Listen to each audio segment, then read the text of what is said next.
Muito bem, vou encerrar aqui o compartilhamento. Mais uma vez, sejam bem-vindos, bem-vindas. Nós estamos juntos nesse nosso segundo encontro sobre, né, o tema do credo, do creio, né, e como nós falávamos semana passada, né, a perspectiva do credo como uma identidade, uma definição, o assumir uma identidade que é fundamental para qualquer pessoa que se diz pertencente a uma tradição religiosa.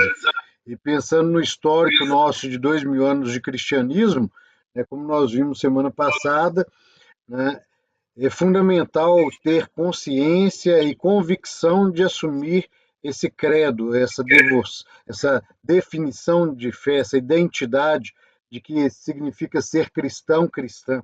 Né? Então, nesse segundo encontro nosso, nós vamos aprofundar um pouco sobre esse sentido do crer, especialmente a partir do documento que nós estudamos semana passada, começamos a estudar, né? Nós abrimos o encontro, né, da semana passada justamente com o tema, com o hino, né, do credo em latim, né, o credo niceno-constantinopolitano. Esse nome, né, gigante estranho, né?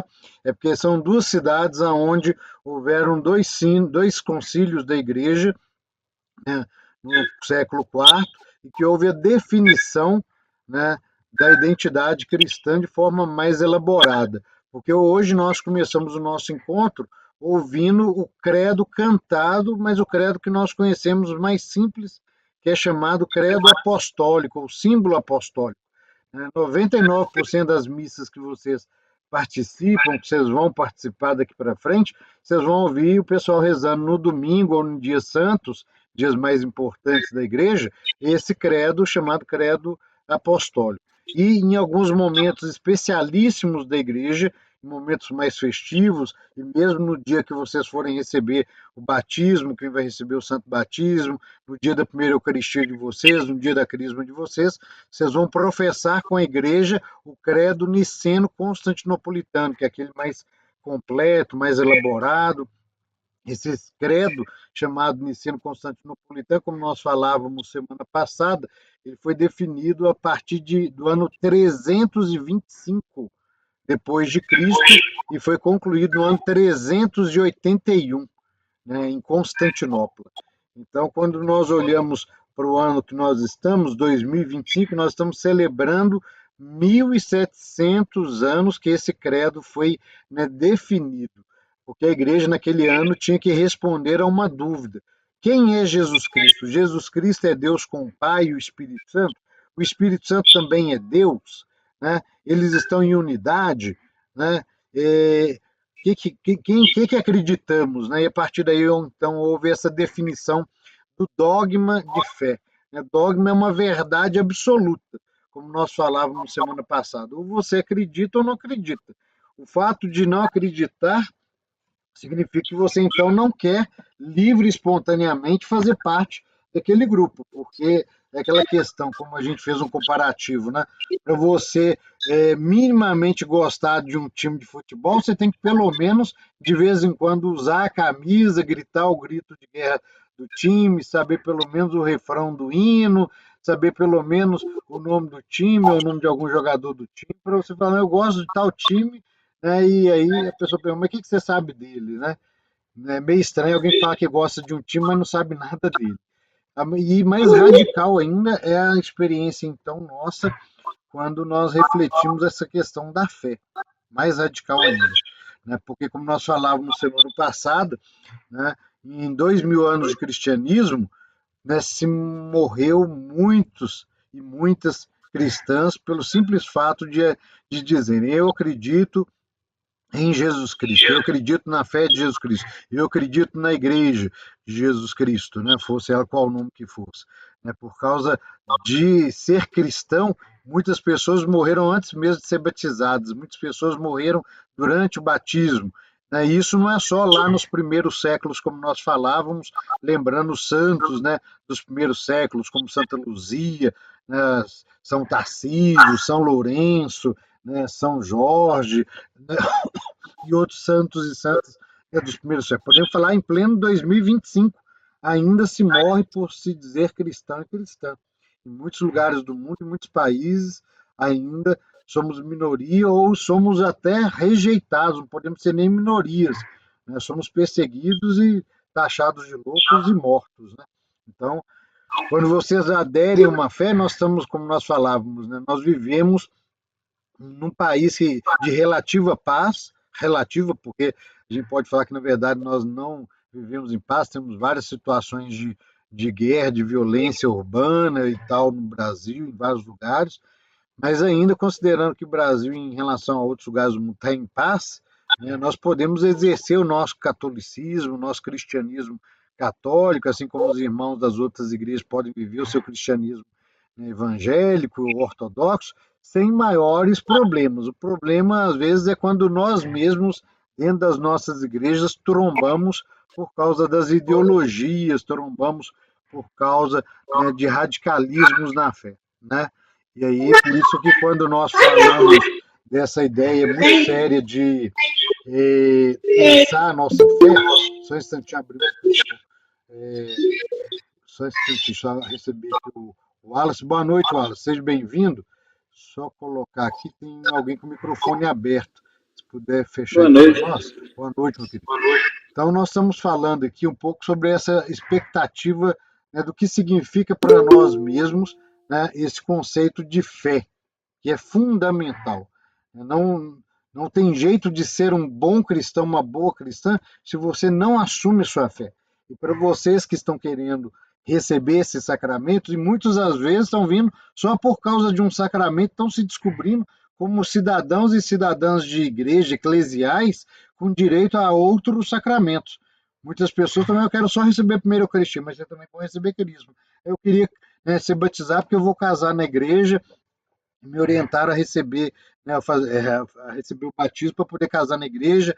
Aí não, você pode batizar na igreja, né, para casar, não só por casar, mas batizar na igreja, mas também pode receber a primeira Eucaristia e a Crisma, né, assim como os demais que estão vindo só por conta da Crisma. Mas o desafio é muito mais amplo, né? Quando nós estamos aqui refletindo a questão do credo, perdão, né? É para a gente pensar, e aí eu vou insistir não só hoje, como semana passada, como nos próximos encontros, sobre isso também, tá joia? Esse grande desafio, que vocês vão aprofundando e refletindo isso, que em algum momento vocês vão ter que dar um passo de fé. E o passo de fé, muitas vezes, é realmente o salto da fé, né? O salto da fé. Tem até uma história muito bonita, e aí eu vou parar por aqui para a gente ver as nossas tarefas e a partir dela a gente continuar estudando sobre o credo.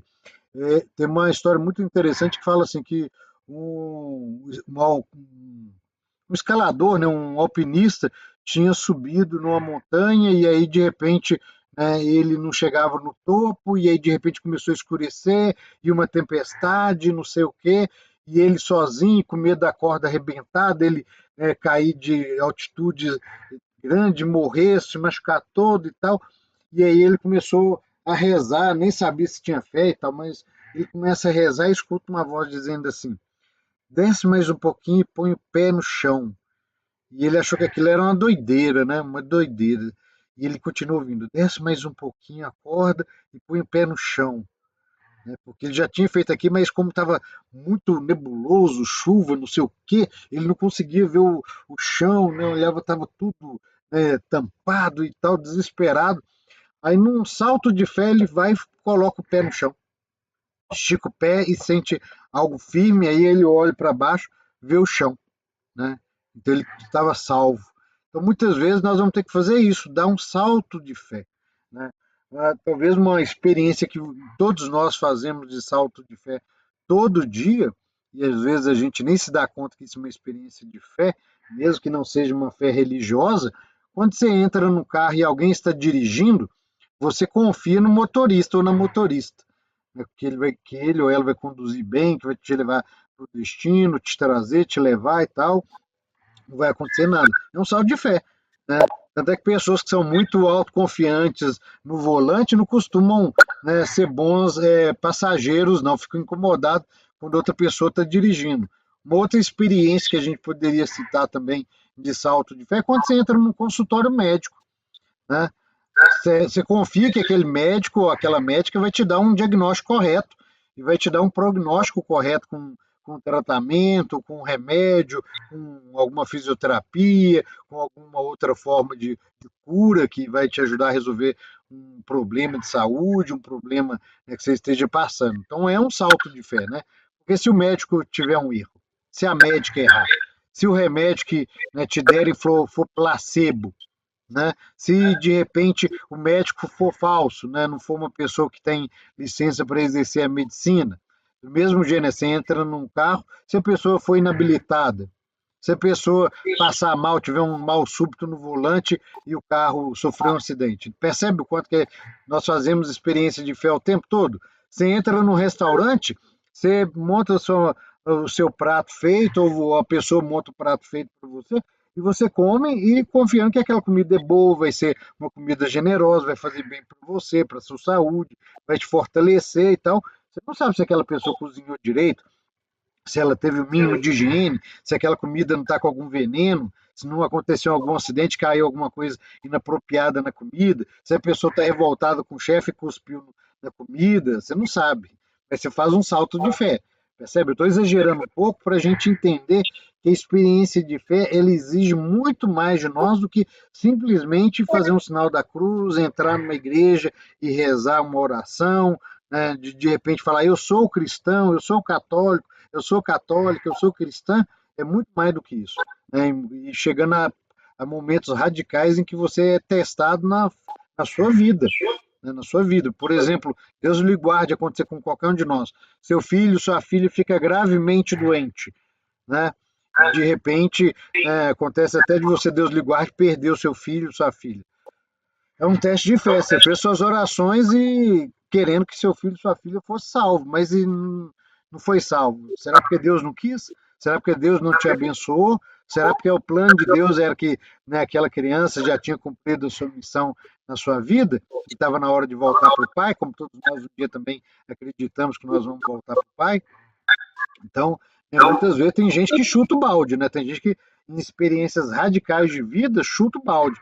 Nós falávamos aí com as perguntas que os colegas e as colegas fizeram semana passada, de exemplos, por exemplo, de cristãos que tinham que serem testados pelos imperadores romanos dos primeiros séculos através da perseguição contra os cristãos, que era considerado uma religião ilícita, proibida, porque enquanto o cristianismo era um movimento dentro do judaísmo, né, o Império Romano não se incomodava, mas a partir do ano 80, quando os judeus expulsaram os cristãos da sinagoga e do templo, e os cristãos começaram a se reunir em casa, começaram a se propagar no Império Romano, o Império Romano olhava para aquele movimento dos seguidores de Jesus como algo errado, não era uma religião lícita. E a primeira atitude foi perseguir, torturar, matar, né? E antes de matar, a pessoa ainda tinha que fazer, né, aquela experiência. Olha, sua última tentativa. Você adora o imperador romano e continua vivo, ou então adora esse tal de Jesus e você morre.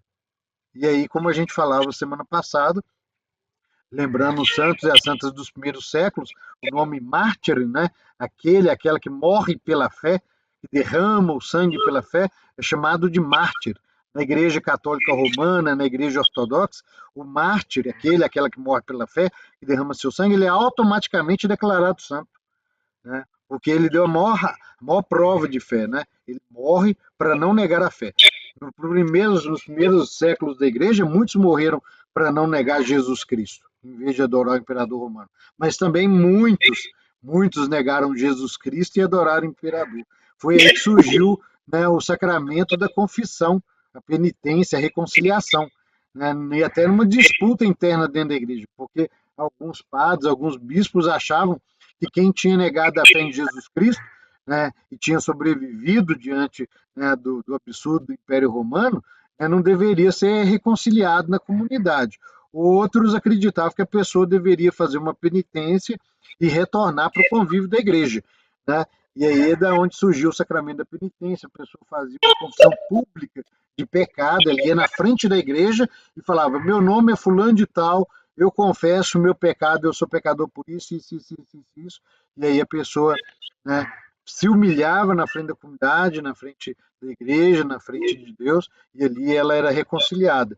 Isso, de certa forma, hoje a gente não faz porque a gente confessa individualmente, né, auricular, na orelha do padre, né, como testemunha nossa e de Deus, né? Mas grandes santos como o próprio São Paulo Apóstolo, né, na Bíblia mesmo, a gente depois pode dar a dica do texto, que ele confessa os pecados públicos dele diante da igreja, né? Outro grande santo dos primeiros séculos, o grande santo Irineu de Lyon, né, que fala que a glória de Deus é que o homem viva, ele também confessou seus pecados publicamente. E outros tantos, nos primeiros séculos do cristianismo, era normal, né, a pessoa para reconciliar-se com a igreja. E nós vamos falar disso, né, sobre confissão e formas de penitência, como que vocês devem se preparar para a confissão, porque todos vocês, seja quem vai receber o batismo, quem vai receber a primeira Eucaristia, quem vai receber a crisma, quem vai receber os três, quem vai receber só dois, quem vai receber só um sacramento, todos nós, inclusive eu e o diácono Paulo, vamos passar pelo sacramento da confissão, que é um sacramento de cura, né? Um sacramento para nos fortificar, e que a gente deve receber com frequência. Não tenham medo, não. Não é uma masmorra, um local de tortura. O sacramento da reconciliação, da penitência, né, da confissão, ele é um local da misericórdia de Deus. É a sala da misericórdia, do conforto, do carinho de Deus por todos nós. O padre ali é só um instrumento da graça de Deus e da igreja. Mas, enfim, nosso objetivo não é falar de sacramento, que nós vamos falar a partir de agosto, e nós vamos estar na igreja, né, presencialmente, para a gente fazer práticas mesmo, né? Dos sacramentos, da liturgia da igreja, enfim. Bem, me permito aqui, até aqui está tranquilo, alguma dúvida? Alguém gostaria de considerar alguma coisa? Pode abrir o microfone e falar.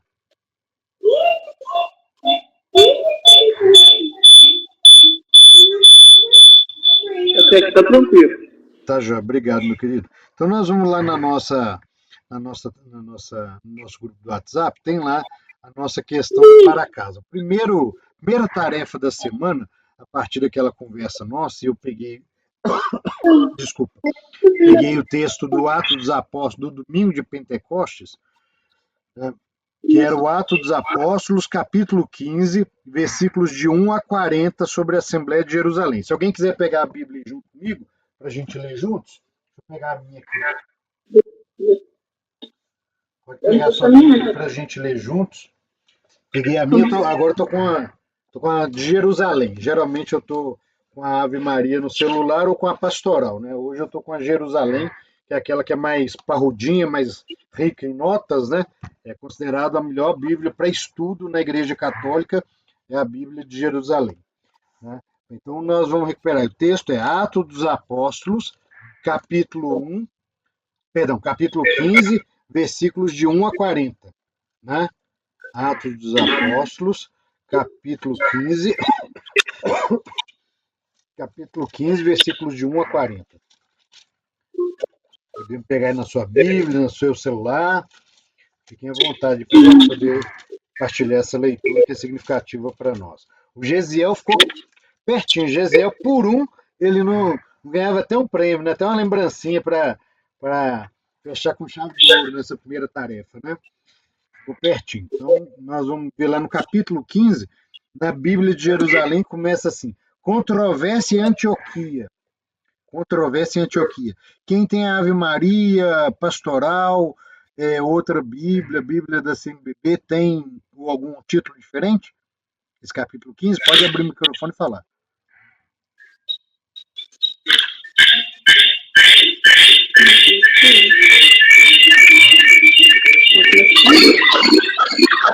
A minha aqui está aparecendo o Concílio de Jerusalém.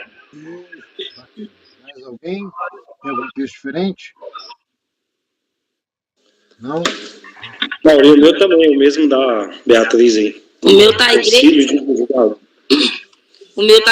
em conflito. Igreja em conflito, bacana, provocativo também. Então nós vamos entender por que essa igreja de Jerusalém, esse concílio de Jerusalém, acontece numa igreja em conflito desde Antioquia, né? Antioquia, para quem acompanhou a missa desse final de semana, que passou agora, né? A Antioquia foi o lugar onde os cristãos foram chamados pela primeira vez pelo nome de cristãos. Então a cidade de Antioquia no Egito, né, foi um lugar importante para nós, porque lá nós ganhamos esse bonito e honroso título, esse bonito e honroso nome, esse gentílico. Gentílico é o nome da gente, né? Ou seja, como que a gente é conhecido como nacionalidade, como naturalidade, né? Quem nasce ou quem mora muitos anos em Belo Horizonte, o gentílico é Belo Horizontino, ou Belo Horizontina, né? Quem nasce ou mora muito tempo em Minas Gerais é mineiro, né? Mineiro. O pessoal do norte fala que não, é geraizeiro, né? Depois a gente pode entrar um pouco nessa polêmica. Somos mineiros ou geraizeiros, né?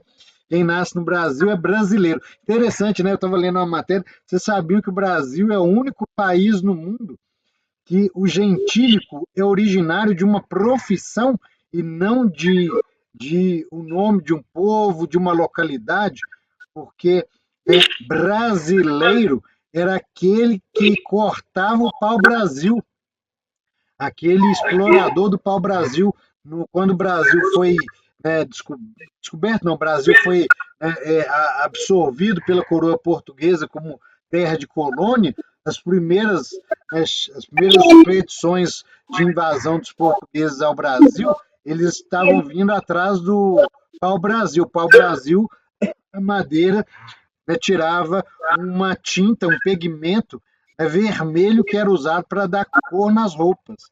Então, quem cortava a madeira do pau-brasil, tirava esse pigmento para as roupas, era chamado de brasileiro, por causa do pau-brasil, né?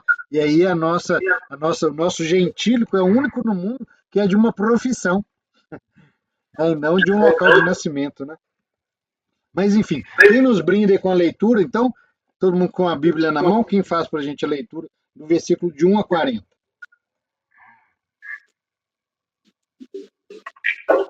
Pode abrir o microfone e ler.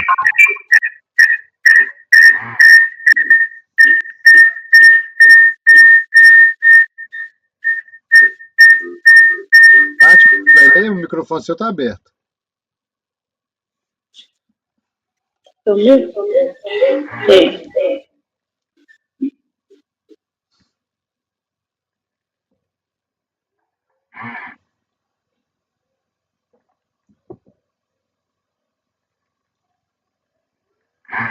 Começo eu então aqui, alguém continua depois de mim. Capítulo 15, versículos de 1 a 40. Entretanto, haviam descido alguns da Judeia e começaram a ensinar aos irmãos: se não vos circundardes segundo a norma de Moisés, não podereis salvar-vos. Surgindo daí uma agitação e tornando-se veemente a discussão de Paulo e Barnabé com eles. Decidiu-se que Paulo e Barnabé e alguns outros dos seus subiriam a Jerusalém, aos apóstolos e anciãos, para tratar da questão. Despedidos afavelmente pela igreja, atravessaram a Fenícia e a Samaria, narrando a conversão dos gentios e causando grande alegria a todos os irmãos. Chegados a Jerusalém, foram acolhidos pela igreja, pelos apóstolos e anciãos, e relataram tudo o que Deus fizera por meio deles. Quem continua do versículo 5, pode ir revezando na leitura. Pode abrir o microfone e ler. Alguns dentre os que tinham pertencido à seita dos fariseus e que haviam acreditado se levantaram e disseram: é preciso circuncidá-los e ordenar que observem a lei de Moisés. Então os apóstolos e os anciões se reuniram para tratar o assunto.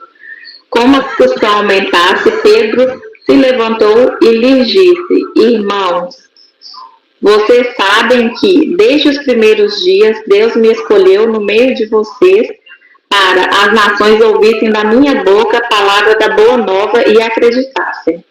Ora, Deus, que conhece os corações, testemunhou em favor delas, dando-lhes o Espírito Santo, assim como deu a nós.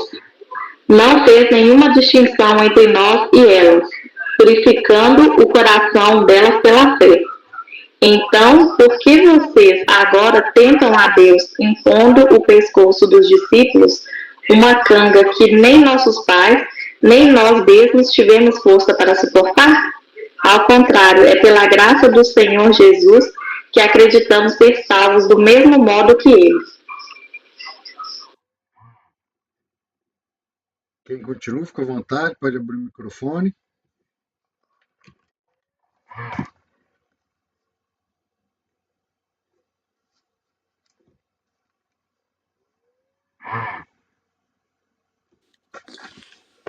Houve então um silêncio em toda a assembleia. Depois disso, ouviram Barnabé e Paulo contar todos os sinais e prodígios que Deus havia realizado por meio deles, entre os pagãos. O concílio de Jerusalém, a proposta de Tiago.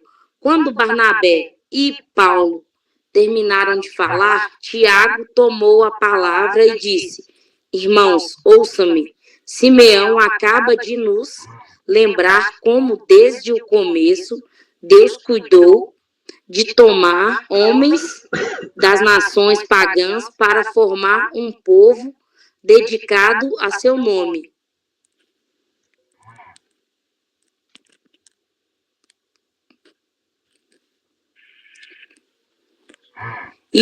Isso concorda com as palavras dos profetas, pois está escrito: depois disso, eu voltarei e reconstruirei a tenda de Davi, que havia caído.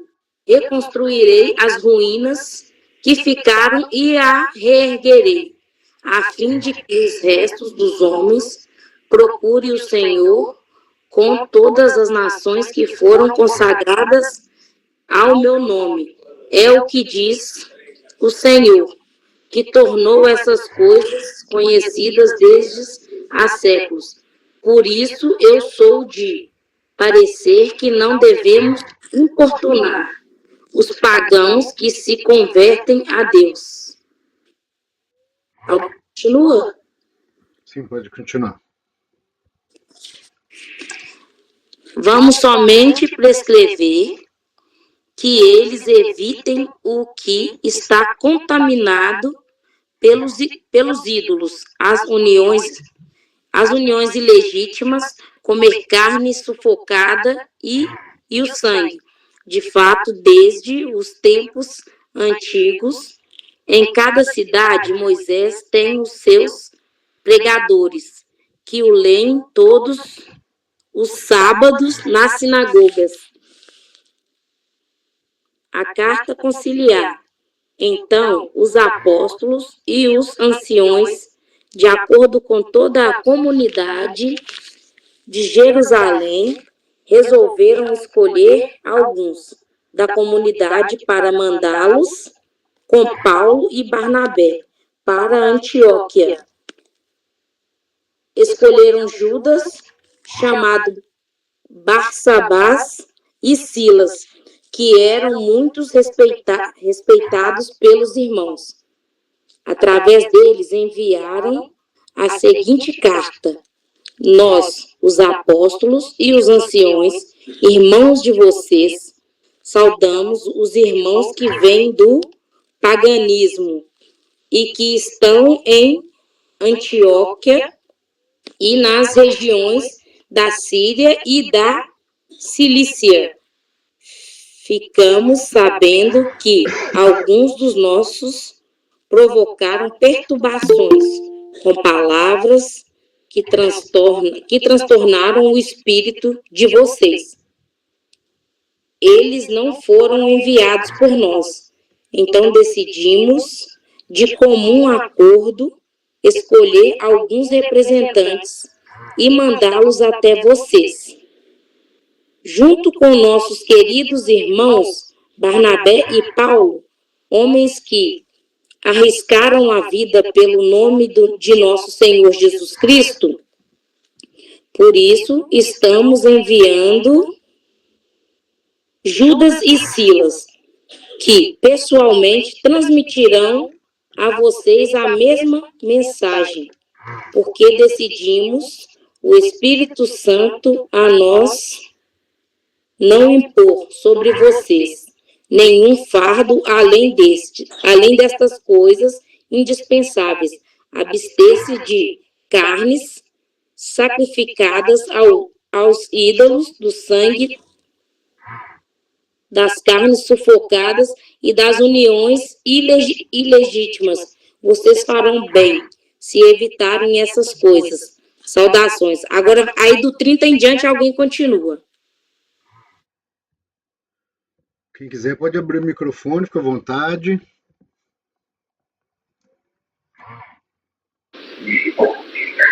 Eles então se despediram e desceram para Antioquia.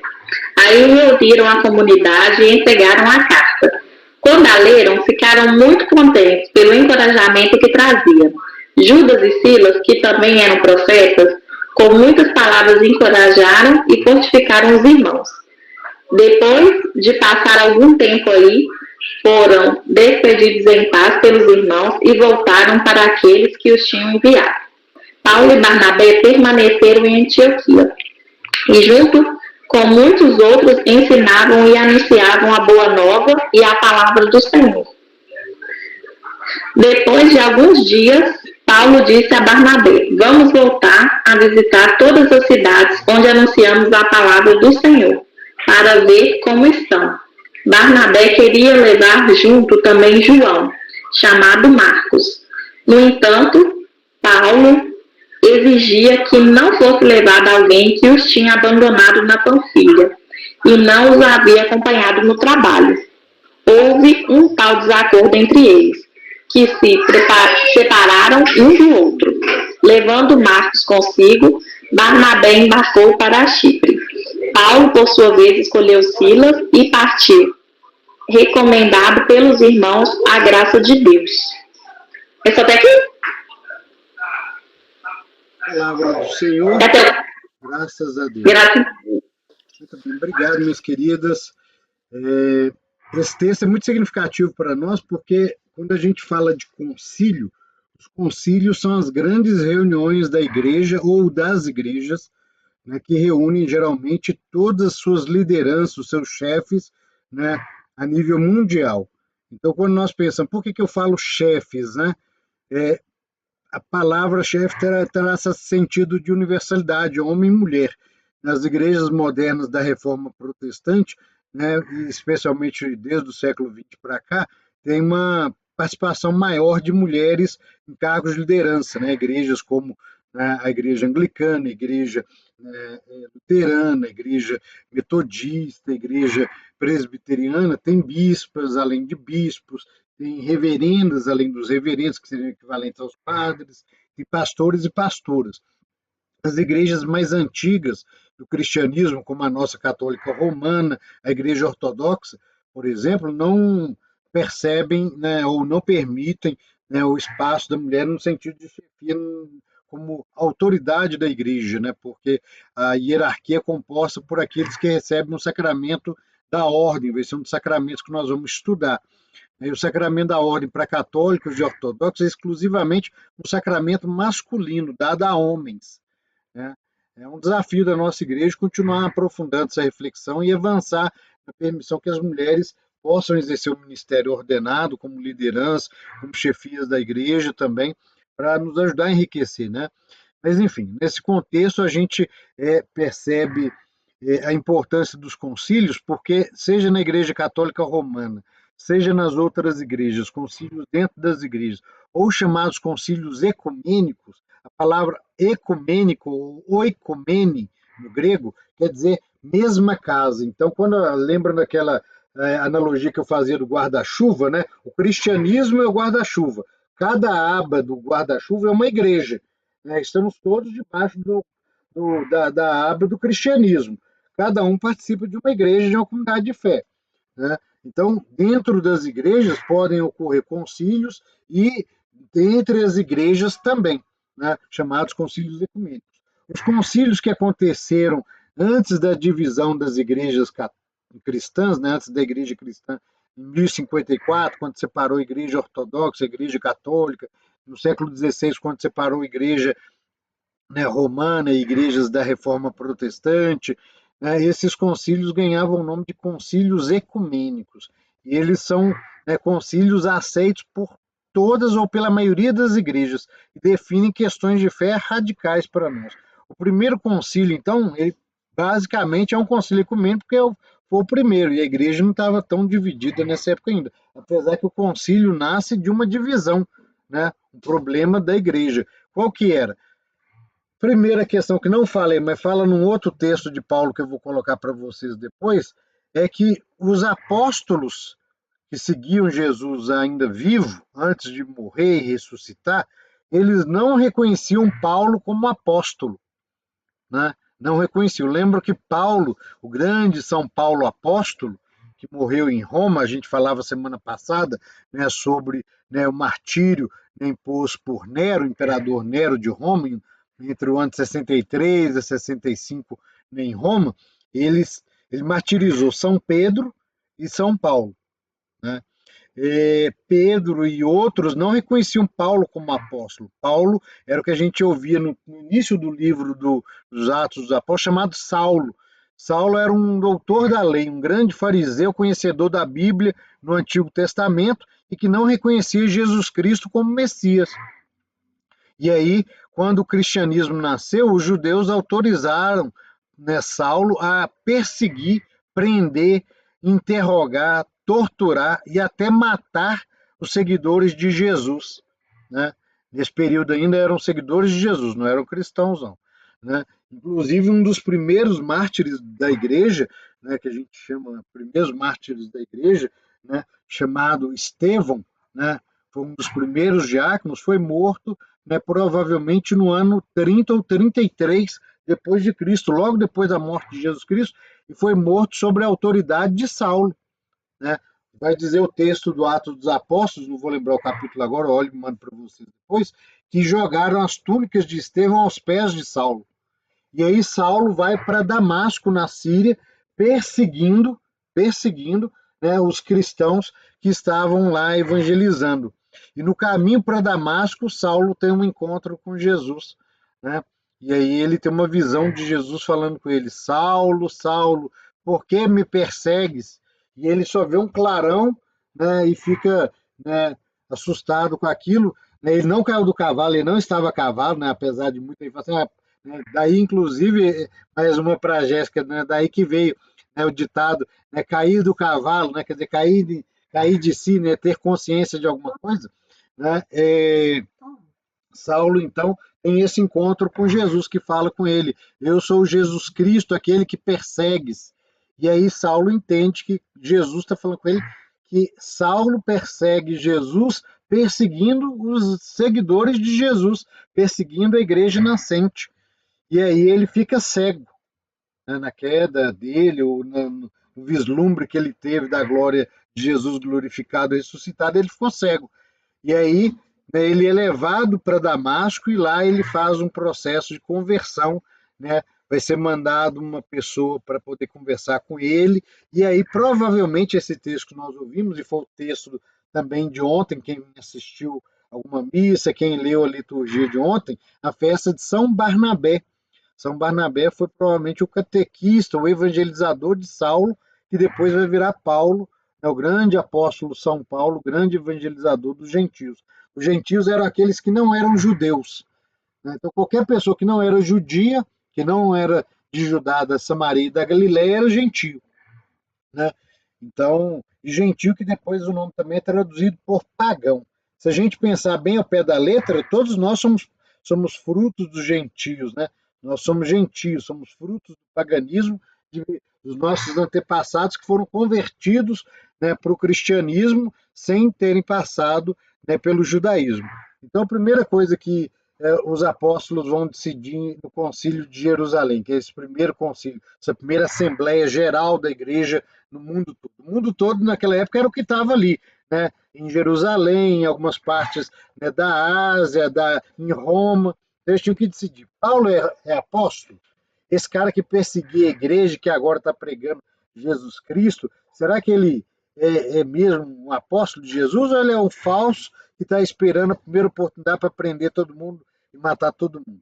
Eles tiveram que decidir se Paulo, né, era apóstolo ou não. E se Paulo era apóstolo, ele estava autorizado a pregar onde ele estava pregando, porque quem estava em Jerusalém, Pedro, Tiago, os outros apóstolos que viveram com Jesus ainda antes de morrer e ressuscitar, eles não estavam à vontade de pregar, né, para as pessoas fora de Jerusalém, não, fora de Judá, não.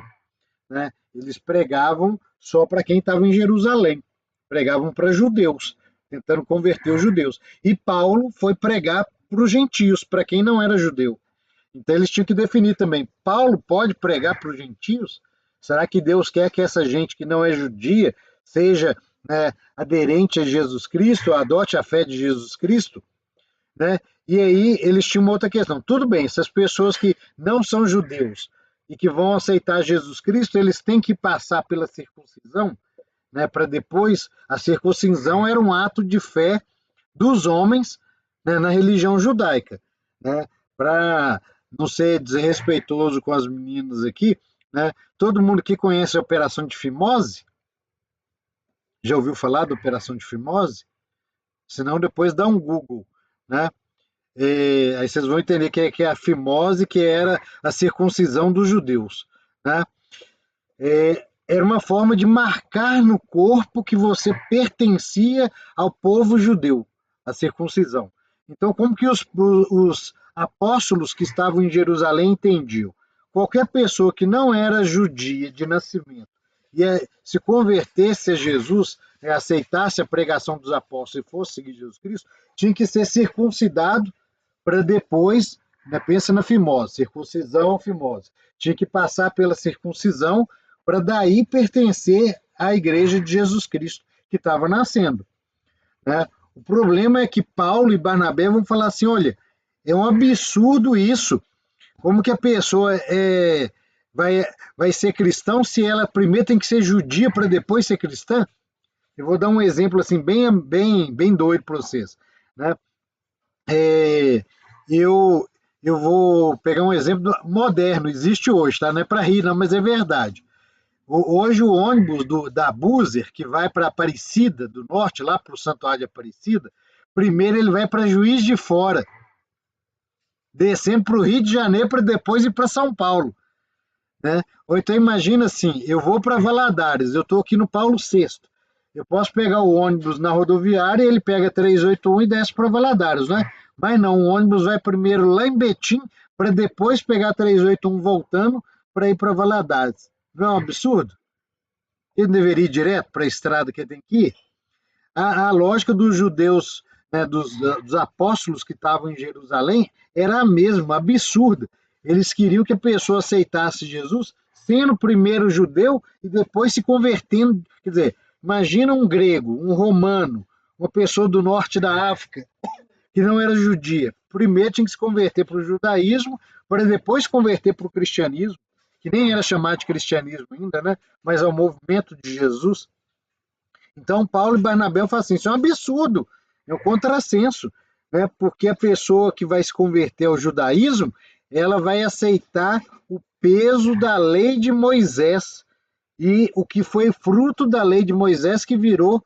Quando eu falo peso da lei, vamos lembrar alguma coisa que eu falava nos encontros lá na igreja. Quantas leis que Moisés recebeu de Deus no Monte Sinai? Alguém lembra aí? Abre o microfone e fala para nós. Mãozinhas aí, 10. Bem lembrado, 10 mandamentos. Os judeus pegaram os 10 mandamentos que Deus deu na tábua que é uma pedra, né? Uma tábua de pedra para Moisés, e eles multiplicaram isso em 613 mandamentos. 613. Então, imagina, né, para isso, tudo que era rito de purificação virou lei. Então, por exemplo, você lavar a mão antes de comer, né, você lavar os pés quando você chega da rua, coisa que é higiene normal. Para eles era lei, era mandamento de Deus, rituais de purificação. Né? E foram multiplicando um monte de coisas acessórias, coisas relativas, que não eram importantes para a fé. Né? A fé, o que importa é o coração e a consciência. Eu tenho que estar aderente àquela proposta e viver aquilo ali a partir da minha consciência e do meu amor, né? Do meu coração. E aí eles transformaram, né, isso tudo em 613 mandamentos. Quando eles tentam contestam Jesus, eles perguntam para Jesus: Senhor, qual que é os mandamentos mais importantes da lei de Moisés? O que Jesus faz? Resume em... Alguém lembra? Abre o microfone, pode falar. Não?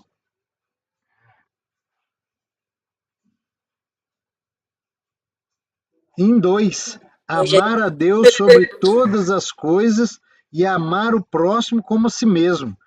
Então Jesus colocou, e como alguém falou comigo recente, né? Podemos ler tudo numa linha só. Aí vira um mandamento só. Ama a Deus e ama o seu irmão. Ama a Deus e ama a sua irmã. Resume tudo. Jesus fez isso. Pegou 613, jogou o que não era importante fora, sobrou 2 mandamentos. Se você amar a Deus e amar seu irmão, você não vai roubar, você não vai adulterar, você não vai invejar, você não vai fazer falso testemunho, você não vai negar a santidade dos dias santos, você vai guardar os dias santos. Então, se você amar a Deus e amar o irmão, você faz o resto tudo. Tem até um grande santo que diz assim, um santo, um grande poeta que diz assim, ama e basta, ama e tudo mais será feito, né? Ou seja, quem ama de verdade, com pureza de coração, com inteireza, faz tudo o resto acontecer, não precisa de ter um monte de norma te mandando, ama desse jeito, ama daquele jeito, tal, né? Então, eles tinham que definir. Então, no Concílio de Jerusalém, vou terminar aqui, porque vai abrir o outro link daqui a pouco, e nossa sala vai cair, mas antes dela cair, eu mando o outro link para vocês, e aí a gente termina rapidinho a segunda tarefa. Mas terminando a primeira tarefa, o Concílio de Jerusalém teve que reconhecer que Paulo era apóstolo, que ele foi escolhido por Jesus como os outros. A única diferença é que Paulo foi escolhido por Jesus, já por Jesus ressuscitado. Paulo provavelmente não conheceu Jesus em vida terrena. Paulo não conviveu com Jesus terreno. Provavelmente, quando Jesus estava pregando no meio do povo, Paulo ainda estava estudando na escola de Gamaliel, né, que era o professor dele, de Barnabé, né? Hoje a gente falaria que é os cursos de teologia, né, os cursos de ciência da religião. Então, Paulo fez esse curso lá, né, em Jerusalém. Provavelmente ele não teria conhecido ou convivido com Jesus, né? Mas aí ele conheceu Jesus ressuscitado. E como foi Jesus ressuscitado que o convocou para ser o apóstolo dos gentios, para não perseguir a igreja, então os apóstolos tiveram que reconhecer Paulo como apóstolo. Depois que Paulo podia pregar o evangelho para quem não era judeu, para os gentios, né? Para os gentios. E que não era necessário que os gentios fizessem uma conversão, primeiro ao judaísmo, para depois converterem ao cristianismo. Aquela brincadeira que eu falei, né, do buzzer, você pega o buzzer aqui indo para Aparecida, você primeiro vai lá em Juiz de Fora, descendo para o Rio de Janeiro, para depois ir para Aparecida, em São Paulo. Olha que doideira. Né? Então, os apóstolos falam assim, então tá bom, Paulo pode pregar, né, para os gentios, ele é apóstolo, Jesus mesmo apareceu para ele ressuscitado, e a gente não vai pedir que os gentios se convertam ao judaísmo através da circuncisão, né, eles podem, né, aceitar a fé em Jesus direto, né, a única coisa que eles vão ter que fazer é não comer carne, né, dedicada aos ídolos, não, né, cometer uniões ilícitas, né, não comer carne de animais estrangulados, né, ou o seu sangue. 4 coisas, né? Vai dizer um outro texto de Paulo, que eu vou lembrar daqui a pouco qual que Paulo fala assim, a única coisa que nos recomendaram no final, depois de tudo isso, é não se esqueçam dos pobres. Interessante que essa frase foi dita para o cardeal Bergoglio em 2013, quando ele foi eleito Papa Francisco. Um cardeal brasileiro, franciscano, né, que era amigo do Papa Bergoglio, do Papa Francisco. Na hora que ele foi eleito, lembrou dessa frase e falou para ele, como bom franciscano, né, não se esqueça dos pobres. Aí o Papa Francisco falou assim, tá aí, o meu nome vai ser Francisco, né? Porque Francisco também é o grande santo dos pobres, né? Então, as 3 coisas que o Concílio de Jerusalém define, vamos recordar aqui. Paulo é apóstolo, junto com Pedro, com Tiago, com Barnabé, com os outros. Existem mais apóstolos e apóstolas do que os 12 primeiros que Jesus escolheu. Tá joia? Se a gente olhar hoje, inclusive hoje, várias pessoas, homens e mulheres, ganham o título de apóstolo, né? Porque são aquelas pessoas que dedicam a vida por uma causa. Então, por exemplo, a nossa paróquia é uma paróquia vicentina, né, cuidada por padres e irmãs, né, do carisma de São Vicente de Paulo. São Vicente de Paulo tem um título muito bonito: Apóstolo dos Pobres, Pai dos Pobres, né? Por exemplo, um outro santo que me ocorreu que agora, São Daniel Comboni, um grande santo italiano que do século XVIII para o século XIX se tornou grande evangelizador da África, né? Ele entendia que lá era a vocação dele. Ele é chamado de apóstolo da África, né? E cada um de nós pode ser um apóstolo e uma apóstola. Ô Maurício, está falando bobagem. Não, a palavra apóstolo, né, no grego significa enviado, como se fosse um embaixador, uma embaixatriz. Você não anuncia sua mensagem. O embaixador representa o país dele, representa o presidente, o rei, a presidenta, a rainha do país dele ou dela. Concorda? Então, a palavra apóstolo quer dizer, de certa forma, isso, embaixador. Tanto é que São Paulo fala, né, nós devemos ser embaixadores de Cristo, ou seja, nós somos representantes de Cristo.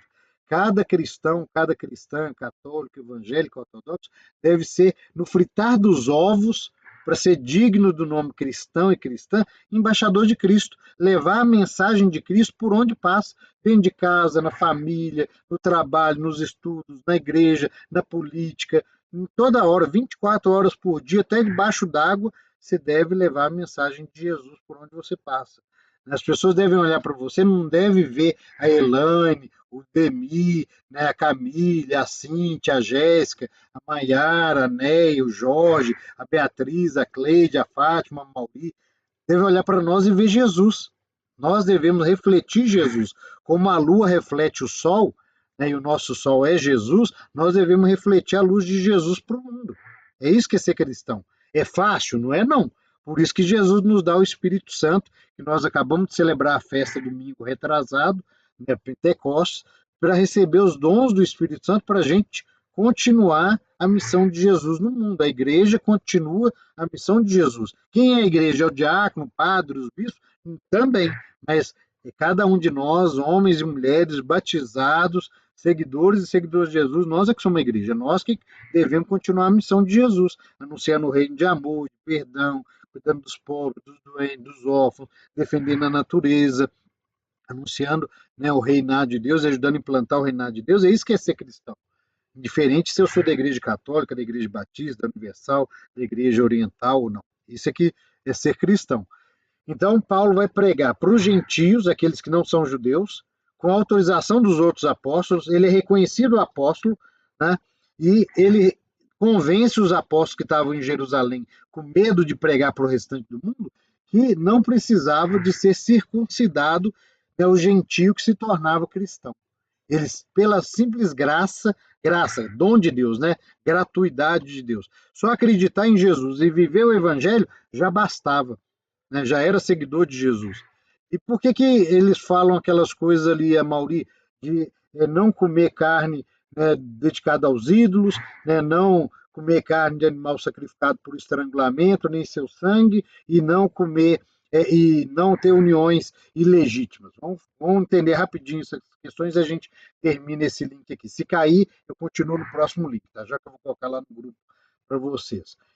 Primeira questão, né? As uniões ilegítimas.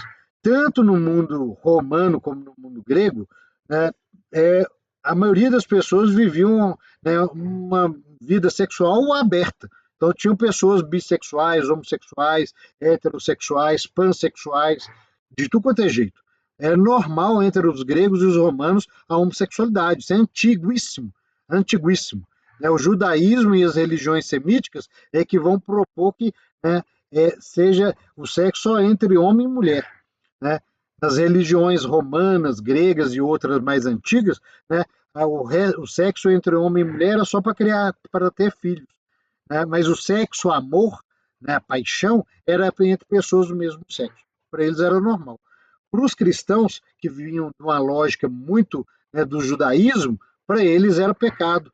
Então, esse tipo de união. Do mesmo jeito que era pecado, né, a união de um casal que não era casado, que não era aquele... o homem e a mulher tinham que ser fiéis ao seu parceiro. E como era um sexo aberto, você podia ter vários parceiros e parceiras. Então, talvez um homem tinha várias mulheres, uma mulher tinha vários homens, né? E para ser cristão, você não poderia, era um pecado, era errado, você dividir o leito com várias pessoas, né? O leito da sua cama, né? A sua cama, você cai nessa situação, né? E vai cair o link aqui, eu vou colocar lá para vocês rapidinho, a gente continua. Tá joia? Obrigado por vocês retornarem. Quem quiser fechar o microfone, só para a gente continuar a reflexão rapidinho aqui, a gente abre depois para a gente tirar algumas dúvidas. Retomando aqui a nossa reflexão, então, a primeira, deixa eu colocar a Fátima aqui, joia.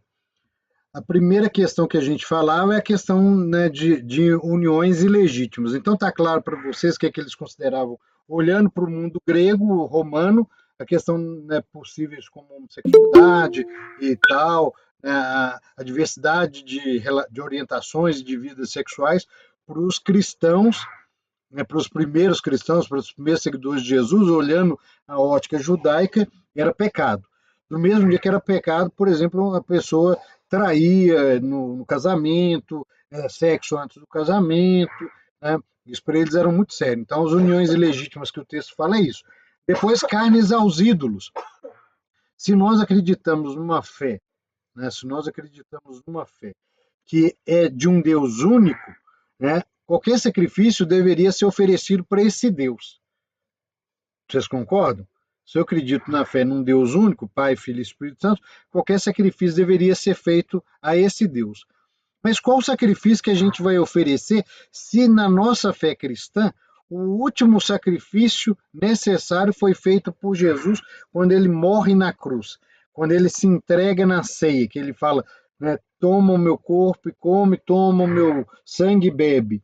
E ele morre na cruz para salvar todos nós. Ou seja, não precisava mais de sacrificar nada, nem ninguém, né, para lavar o pecado de ninguém. Jesus já tinha morrido, né, para valer todo o sacrifício de todos nós. Por que que acontecia? Abrindo parênteses rapidinho aqui, voltando um pouco na história dos judeus. Todas as vezes que um judeu pecava, ele ia no templo de Jerusalém, e aí, conforme a riqueza dele, as condições de posse, ele pagava para um animal ser morto pelos sacerdotes do templo, e o sangue desse animal era aspergido no altar, né, para lavar a culpa daquela pessoa. Se a pessoa era pobre, igual Maria e José, quando foram levar o menino Jesus para apresentar no templo, eram pobres. Eles podiam pagar um casal de rolinhas ou de pombas. Eles pagaram isso. Quem tinha mais ou menos um dinheirinho, classe média, pagava para matar uma ovelha, um carneiro. Quem tinha dinheiro, os ricão, pagava para matar um boi, um touro. Percebem? Então, esse sangue desse animal que era morto no templo, né, ele era derramado e aquele sangue era aspergido no templo e sobre as pessoas para que o sangue daquele animal, né, pagasse a minha culpa. Então eu não morreria por causa da minha culpa, mas aquele animal com aquele sangue. Porque o sangue significa o quê? Alguém lembra? Sangue começa com V. Não é vermelho, não. É vida? Isso, sangue é vida. Purificação? Hã? Sangue é vida. Achei que era purificação. Também, porque quando o sangue está fora do corpo, significa que a pessoa está morta, não é? Você tem 4 litros de sangue no corpo. Se você perde 2, você já está em falência múltipla dos órgãos. Você vai morrer rapidinho, né? A sua expectativa de vida é pouca. E quando Jesus morre na cruz, o que ele faz? Ele jorra sangue, ele doa o sangue dele por nós. Por isso que, bem obrigado aí, Jorge, quando você lembrou, o sangue de Jesus jorrado na cruz, o sangue do Cordeiro, como a gente lê no livro do Apocalipse, é que nos salva. O sangue do Cordeiro. Jesus é o Cordeiro de Deus que morre para nos salvar. O Cordeiro é esse animal que vai morrer na cruz, né, como o altar, né, do Templo de Jerusalém, para poder lavar toda a nossa culpa. Só que Jesus faz isso de uma vez por todas, vapo. Né? Uma vez que Jesus morreu na cruz, não tem mais morte, ninguém mais precisa de morrer, não tem mais pecado. O sangue dele lava a culpa de quem era antes dele, do povo da época dele e de todos que vierem depois dele. Por isso que a gente né, lê no texto da Bíblia e escuta na missa falando, né, a frase de Jesus, a nova e eterna aliança. Talvez vocês já viram alguma brincadeira, alguém já brincou, quando era pequeno, pegar uma faca, um caco de vidro, cortar um dedo ou cortar a palma e sangrar e aí cruzar com o de um amigo, de uma amiga, para poder dizer que estava fazendo um pacto. Vocês já viram isso? Alguém já fez isso? Eu já fiz isso quando eu era pequeno com meus irmãos. Eu também. Era o pacto de amizade, né? A gente fazia, não, vamos ser amigos pro resto da vida. Então, ia lá e cortava o dedinho, colocava lá. Então, quando Jesus faz isso, ele faz esse pacto com a gente também. Por isso que quando a gente comunga, né, o corpo e sangue de Jesus, a hóstia e o vinho, na missa, nós estamos fazendo isso.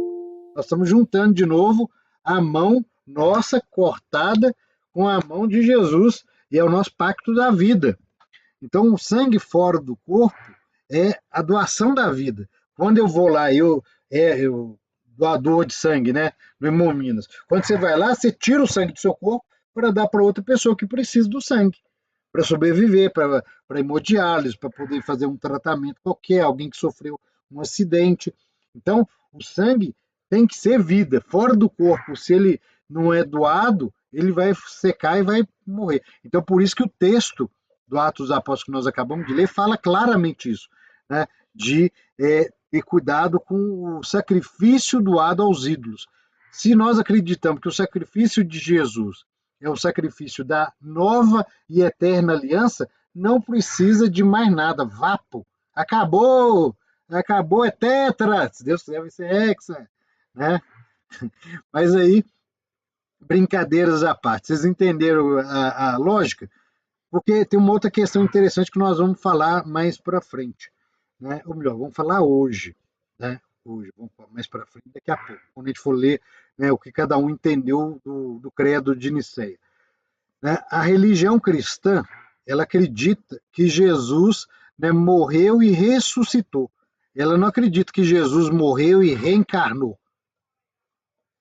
A reencarnação não faz parte da religião cristã. Dentro do judaísmo, abram um parênteses bem grande, fiquem com isso gravado na cabeça. No judaísmo tinha gente que acreditava na reencarnação, tinha gente que acreditava na ressurreição, tinha gente que acreditava que morria e acabou, vai virar comida de verme na terra. Né? Jesus fazia parte dos movimentos dos judeus que acreditavam na ressurreição. Né? E quando Jesus morre, ele ressuscita. A ressurreição não é uma volta à vida do zumbi. O zumbi vai voltar a morrer. O zumbi é um corpo sem consciência. É só uma descarga elétrica que voltou a fazer aquele coração bater, aqueles músculos mexerem, mas a pessoa, aquele zumbi, não tem consciência de mais nada. Ele não sabe se ele está morto, se está vivo, não tem consciência de nada. Ah, Lázaro, nós falávamos de Lázaro, né? Lázaro, né, foi ressuscitado por Jesus, mas os romanos foram lá e mataram Lázaro depois. Né? Os romanos não, os judeus, porque falaram assim, vamos matar Lázaro, porque se o povo começar a acreditar que Jesus ressuscitou Lázaro de verdade, eles nunca mais vão acreditar na nossa fé. Então eles foram lá e mataram o amigo de Jesus de novo. Né? Mas quando matam Jesus, eles não conseguem matar mais Jesus, porque só Deus ressuscita e ressuscita para a vida eterna. Percebem? Por isso que nós acreditamos que Jesus é Deus. Ele ressuscita e ressuscita para sempre. A gente vai rezar no credo, vai rezar em vários documentos da igreja, na missa da Semana Santa, que fala assim, uma vez morto, Jesus matou a morte e agora vive para sempre. Quando Jesus morre, ele mata a morte, um duelo espiritual, e vence a morte e mata a morte de uma vez por todas. Por isso que aquele ditado, eu costumo brincar quando eu faço homilias sobre essa questão da Semana Santa, é que eu falo assim, gente, é o maior erro a gente falar naquele ditado, mais um para você, Jéssica, né? Para tudo na vida tem solução, menos... Quem lembra do ditado? Para a morte. Mentira, a morte tem solução. Jesus venceu a morte. Não venceu? Então esse ditado para nós é furada. Para tudo na vida tem solução. Jesus é a solução para tudo na vida. Né? Inclusive para a morte. Depois de Jesus, a morte não dita mais nada. A morte é só uma passagem para a vida eterna, só uma passagem para a vida que vem de Deus e continua em Deus. Nós acreditamos nisso. Eu, pelo menos, eu, Mauri aqui, acredito, né? Espero que vocês vão crescendo e acreditando cada vez mais nisso também. Então, o sacrifício para ídolos, no princípio, que é o sacrifício de Jesus, já valeu para todos, para salvar todos. Percebe? A orientação dos apóstolos para Paulo e para Barnabé. Depois, a outra orientação é não comer carne de animais estrangulados nem seu sangue. Por que não? Animais estrangulados, o animal está consciente da morte dele. Ele tenta reagir, né? Tenta apertar o pescoço de uma galinha, apertar o pescoço de um porco, de um boi, né? De uma vaca. Ele vai se estrebuchar e vai tentar sair do seu braço e tal. Por isso que você mata o bicho deixando ele inconsciente. Né? Na roça dá aquela porretada, aquela marretada na cabeça, né, do boi, do porco, e cai lá. Ou então dá um tiro na cabeça dele, né, e ele morre rápido. Quando o bicho é sacrificado, estrangulado, e mesmo nós seres humanos, né, a descarga de adrenalina que vai para o corpo é tão grande que quando você come, né, aquela carne, né, ou pega aquele sangue e faz aquele molhinho gostoso, né, molho pardo, está tão cheio de adrenalina que aquilo é um veneno para o nosso corpo. Nós vamos ficar nervosos, ansiosos, né, vai danificar o nosso coração, vai danificar o cérebro. Então, é uma coisa que parece só ritual, mas acaba sendo uma sabedoria que hoje a gente olha com os olhos da fé e da ciência e fala assim, olha, tá vendo? Os apóstolos tiveram uma sacada que hoje qualquer médico fala assim, toma cuidado para você não comer carne de animal, né, morto de forma violenta, porque o sangue e a carne dele está cheio de adrenalina e de outras toxinas por causa do medo da morte. Né? Qualquer ser vivo, né, que ama a vida tem medo da morte, né, e os animais também. Né?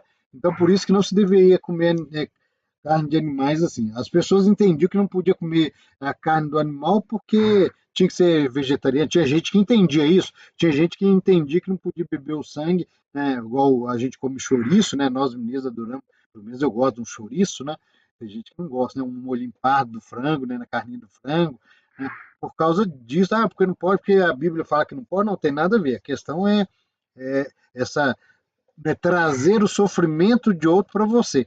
Lembra que a gente fala muito, nós somos o que nós comemos? Você traz uma coisa ruim para dentro do seu corpo, né? O sentido de morte para dentro do seu corpo, né? Então, por isso. Mas, enfim, vamos falar da segunda. Tá tranquilo até aqui? Alguém gostaria de fazer alguma pergunta sobre o texto, sobre esses 3 fatores, né, da questão do Paulo, né, do Paulo ser apóstolo, do Paulo poder pregar aos gentios, os gentios não precisarem da circuncisão. Está tranquila a circuncisão? Todo mundo entendeu quando eu dei o exemplo da fimose? Tá? Não tem ninguém com dúvida disso não, né? Senão pode dar um Google, porque eu não quero constranger as meninas, né? Mas eu acredito que todo mundo conheça, né? Bem, a nossa outra tarefa era um pouquinho mais complexa e aí nem todo mundo está aqui. Os fujões, né, bateram o pé hoje, né? Fugiram mesmo, correram. Vamos voltar lá, a gente vai fazendo aos pouquinhos, eu vou ajudando, né? Então, temos lá. A segunda tarefa era a gente fazer um Google e refletir e cada um tentar explicar como que entende cada uma das frases do credo niceno-constantinopolitano, que é o credo mais completo. Aí a primeira frase era a seguinte, né? Deveria a frase A, sobre o termo Deus Pai Todo-Poderoso, né? Que a gente começa a crer dizendo, né? Creio em Deus Pai Todo-Poderoso, Criador do céu e da terra, e de todas as coisas visíveis e invisíveis. Né? E aí depois eu ainda coloquei assim, 3 categorias do poder de Deus. Onipresença, onisciência e onipotência. Vocês já ouviram falar disso? Alguém conhece? O que é onipotência, onipresença, onisciência? Faz ideia do que seria? Maiara, coçando o queixo. Você sabe o que é? Está na dúvida? Fátima? Não? Então anotem aí, vamos partilhar rapidinho, a gente vai falar então o que cada um, que aí ficou para a Cíntia e para a Gabi. A Cíntia está aí. Cíntia, você pesquisou? Pode abrir o microfone e falar conosco. Eu pesquisei sim, Amaury. O que você descobriu? Fala para nós, depois eu completo. Então, eu entendi assim, que a fé é entendida, né, como uma adesão livre e pessoal às verdades de Deus, né? Onipotência, a capacidade de fazer tudo por ter todo o poder, né? Que Deus tem todo o poder. A onisciência, a capacidade de saber tudo, né? De ter o conhecimento total. E a onisciência, a capacidade de saber tudo e ter conhecimento total. Foi isso que eu pesquisei. Joia. A onipresença, como que você definiu? Repete, por favor. Onipresença. Nossa, cadê? Por ter capacidade de estar em todos os lugares simultaneamente. Deus está em todos os lugares, né? Deus vê tudo, Deus sabe de tudo. Isso, resumiu ótimo, perfeito. Né? Vou passar, já está pronto. Tem uma nova catequista na área aí. Né? Então, Dá corda não. Então é isso mesmo, né? Deus tudo vê, tudo sabe, Deus Tudo é pode. todo poder, né? Por isso que nós falamos todo poderoso, e Deus está em todos os lugares. Se a gente olhar isso com ternura, tranquilidade, Deus sabe de todos os nossos problemas.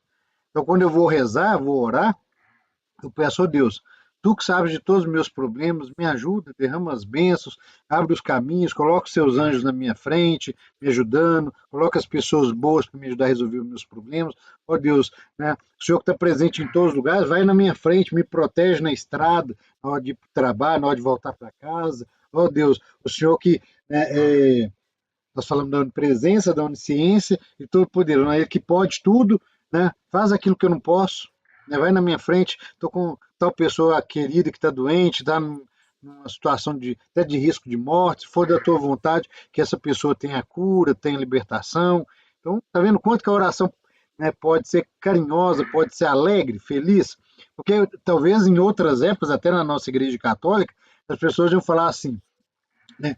Onipotência, Deus é todo poderoso, né? Se você não for digno, ele vai te castigar com todo o poder dele.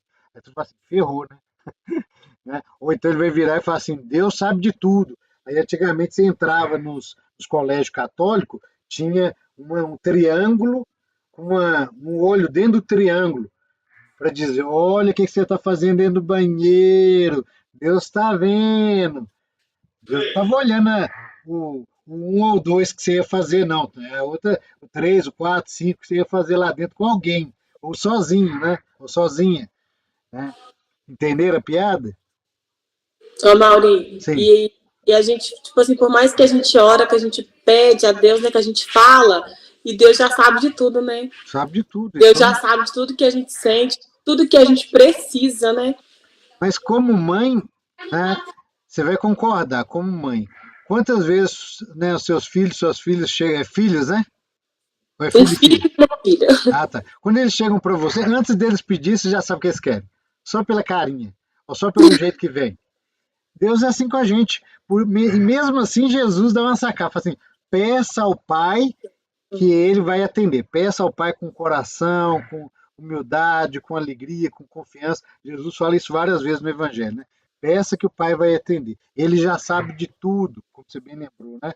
E esse é o poder dele. Ele sabe de tudo e ele nos atende com essa misericórdia toda. O poder de Deus não é um poder massacrante que humilha. Ao contrário do que a gente vê da visão judaica no Antigo Testamento, é um Deus tão poderoso que se permitiu morrer na cruz pelas mãos dos homens. Podia isso? Tanto é que eles acharam loucura, né? Para os judeus era escândalo, e para os gregos e para os romanos era loucura. Jesus, se ele era filho de Deus, ele podia descer da cruz, ele podia atacar os exércitos todos ali, massacrar os romanos e os judeus, mas ele se deixa livre e espontaneamente morrer por amor de todos nós. Então, um Deus tão forte, tão poderoso, se faz frágil por nós. E não é só na cruz. Olha para o presépio. Tem coisa mais frágil do que uma criança recém-nascida? Totalmente dependente de alguém? Deus se coloca totalmente dependente de você, Beatriz, Maiara, Jéssica, Cíntia, Jorge, Neia, Demi, Fátima, Cleide, Elaine. Deus se coloca frágil na nossa frente numa criança, para a gente cuidar dele na nossa vida, no nosso coração, na nossa inteligência, né? Porque a criança nasce, ou seja, nós somos dos poucos animais, nós humanos, somos um dos poucos animais que os bebês, os filhotes já nascem, não nascem independentes. Se você não der água, não der comida, não der banho, não trocar do cocô, do xixi, morre rapidão, não é? Morre rapidão. Né? O bezerrinho já nasce, cai no chão, já levanta, já vai caçar a teta da vaca. Né? A cadelinha nasce, os cachorrinhos rapidinho tá andando para lá e para cá. Né? E outros animais assim também, né? Então são poucos animais, inclusive os humanos, que os filhotes nascem tão dependentes. E aí Deus se deixa ser dependente de nós na manjedoura. Então como que Deus pode, como que o poder, o superpoder de Deus pode ser algo destruidor? Nunca será, né? Nunca será. São João fala, né? Deus é amor. A gente olha para o primeiro, né? São João fala isso no Evangelho dele e fala isso no Apocalipse, que é o último livro da Bíblia. E no primeiro livro da Bíblia é um Deus criador. O amor cria, inventa. São Vicente vai dizer, né? O amor é inventivo ao infinito. Quem ama inventa jeito de mostrar que ama. Hoje, me permitam comentar, não sou exemplo para ninguém, não, tá? Não sou exemplo, não. Às vezes, pelo contrário, não se espelha em mim. Mas, por exemplo, eu fiz uma surpresa para minha esposa. A gente foi no Mercado Central esses dias, aí eu vi um copinho escrito assim: Mineiro não diz que ama. Mineiro faz café fresquinho e assa pão de queijo. Aí eu comprei a xicrinha, né? E preparei um café para ela hoje de manhã e com pãozinho de queijo e cafezinho na xicrinha para ela. Dia dos namorados, né? Então, o hashtag tamo junto, né? Então, quer dizer, tem que inventar às vezes, tem que ser criativo, não pode cair na rotina. Cair na rotina, fica na rotina demais, fica feio, né? Então, mas aí é outra questão. A gente falava lá na primeira oração que a gente crê em Deus Todo-Poderoso. Está explicado, então, pela nossa nova catequista aí, Cíntia, como que esse Deus manifesta o seu todo poder na onisciência, na onipresença e na onipotência. Né? Poder, potência, ciência, sabedoria, vê tudo, sabe de tudo, e presença para estar lugar em tudo, né? Você pode estar em qualquer lugar, você pode invocar Deus, né? Não precisa ser só dentro da igreja, né? Aí vamos ver o segundo, né? Aí é a Jéssica e a Bia que vão nos ajudar, né? Cada uma fala como que pesquisou, o que descobriu. Jesus, filho unigênito, e nós, que tipo de filhos que nós somos? Jéssica, Bia, fica à vontade para abrir o microfone, compartilhar o que vocês pesquisaram ou o que vocês entenderam. Aqui fala que Jesus, chamado de Filho unigênito de Deus, que ocupa uma posição única em relação a Deus, pois é o único filho gerado diretamente por ele. No entanto, a Bíblia também se refere a nós como filhos de Deus, mas com um sentido diferente. Quer falar, Jéssica?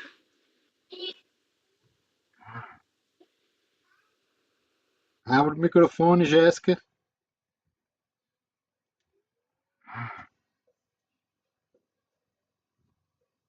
Acho que ela está com vergonha, hein? Abriu nem o microfone nem a câmera.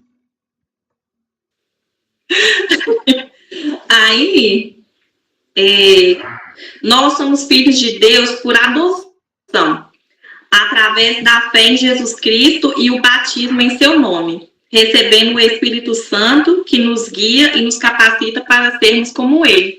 Ou seja, quando a gente recebe o batismo, né, a gente é parte dele. Então, a gente é como se fosse o filho adotivo. É isso mesmo? Eu vou parar de dar catequese, vocês já podem assumir tranquilo. Próxima turma, ano que vem, eu estou entrando de aposentadoria. Fantástico, gostei demais, é muito bem explicadinho. Ótimo, perfeito. A Jéssica ficou meio vergonhosa ali, vai ganhar só metade da nota, tá, Jéssica?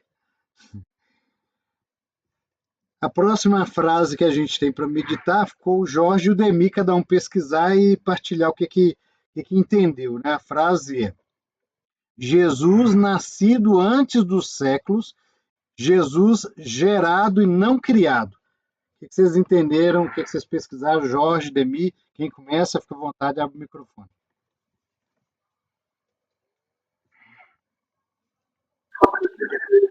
Vou deixar por ele, que eu, sinceramente, não fiz, não. Porque na correria semana, não deu para resolver isso.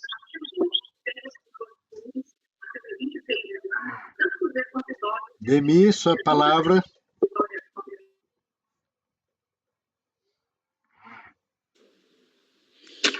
Eu, infelizmente, estou na mesma situação do Jorge. Esses meninos vão ter que pagar a pizza para nós, vão ter, não, meninas? A pizza é um caldo, no friozinho desse vai bem um caldo, não vai não? É. Muito bem, então vamos lá, ver se a gente faz juntos aqui. Quer ver? Ô, Maurício. Sim, Ô, Maurício. vai falar. Eu escrevi uma coisa sobre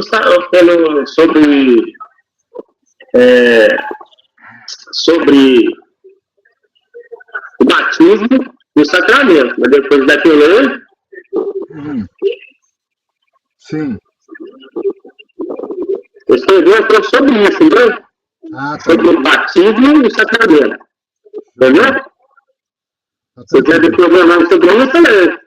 Não, tranquilo, depois a gente partilha isso aqui, nós vamos falar, vai ter um momento certo do batismo.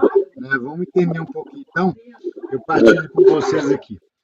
Quando nós escutamos assim, Jesus nascido antes dos séculos, vamos pegar a nossa Bíblia e vamos lá no livro, né, do Evangelho de João, quase no finalzinho da sua Bíblia, o Evangelho de São João.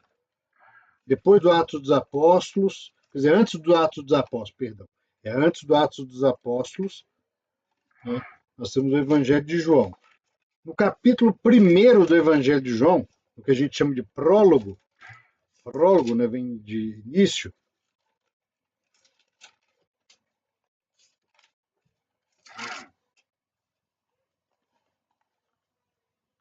quem quiser pegar aí. Então, nós estamos no capítulo 1 de João, versículo 1 em diante.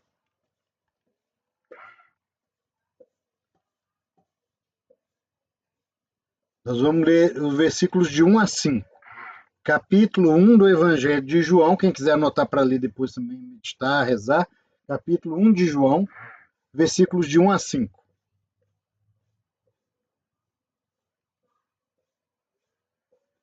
Bacana. Jorge ou Demi, vocês leem para a gente? Vai ser a recuperação de vocês. Pega a Bíblia e lê para nós. João, capítulo 1, versículos de 1 a 5.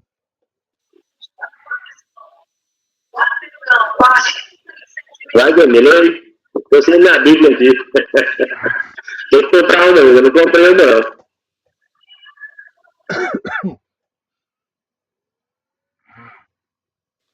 O Jorge vai reprovar esse ano, hein? É muito interessante a cidade da catequese todo ano agora. Achou aí? Tranquilo, Demi? Tranquilo aqui, ó. Então pode ler pra gente, por gentileza, com vontade. De 1 a 5, né? É.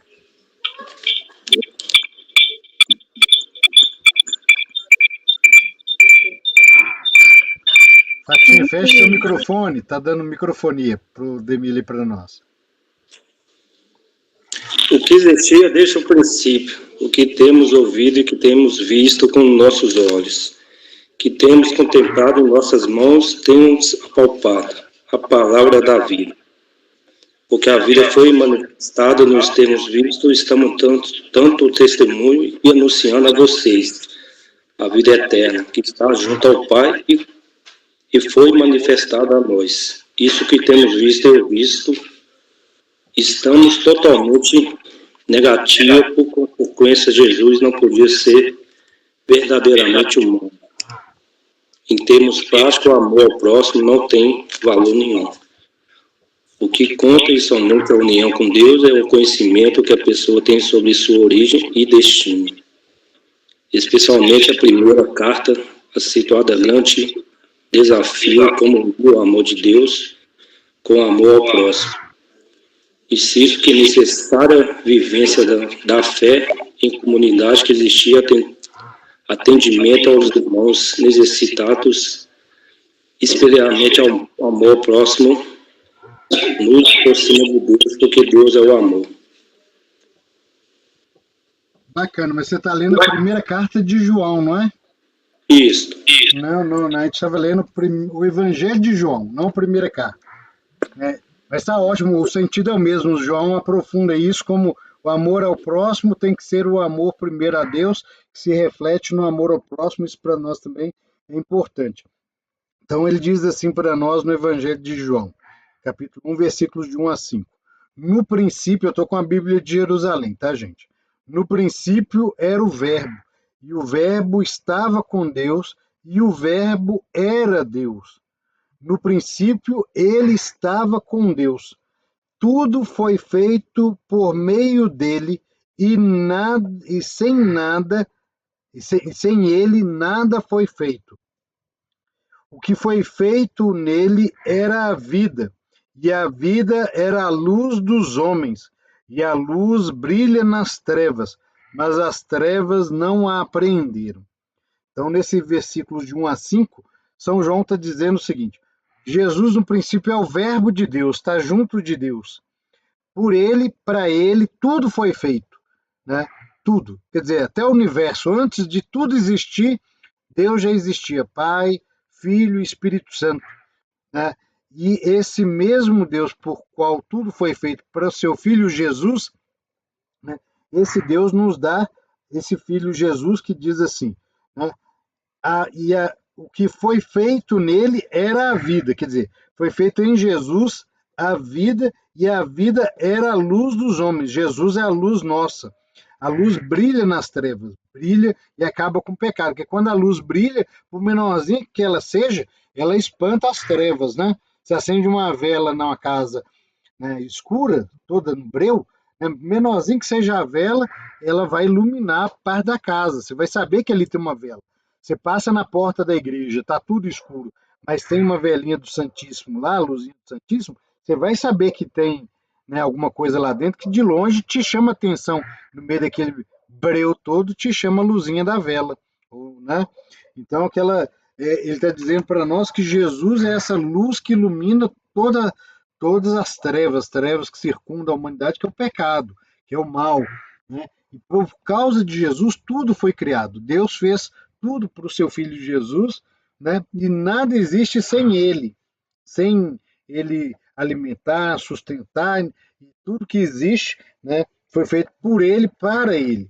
Então a gente, né, aí você pensa assim, até os dinossauros, uma vez uma criança me perguntou na catequese de adulto, Jesus veio antes do dinossauro ou depois do dinossauro? Se a gente pegar esse texto de São João, Jesus veio antes dos dinossauros. Se a gente pensar assim, mas o universo existe, né, provavelmente há 6 bilhões de anos, só o Sol e a Terra, 4 bilhões de anos. Então quer dizer que Jesus existia antes do Sol e da Terra, antes do universo?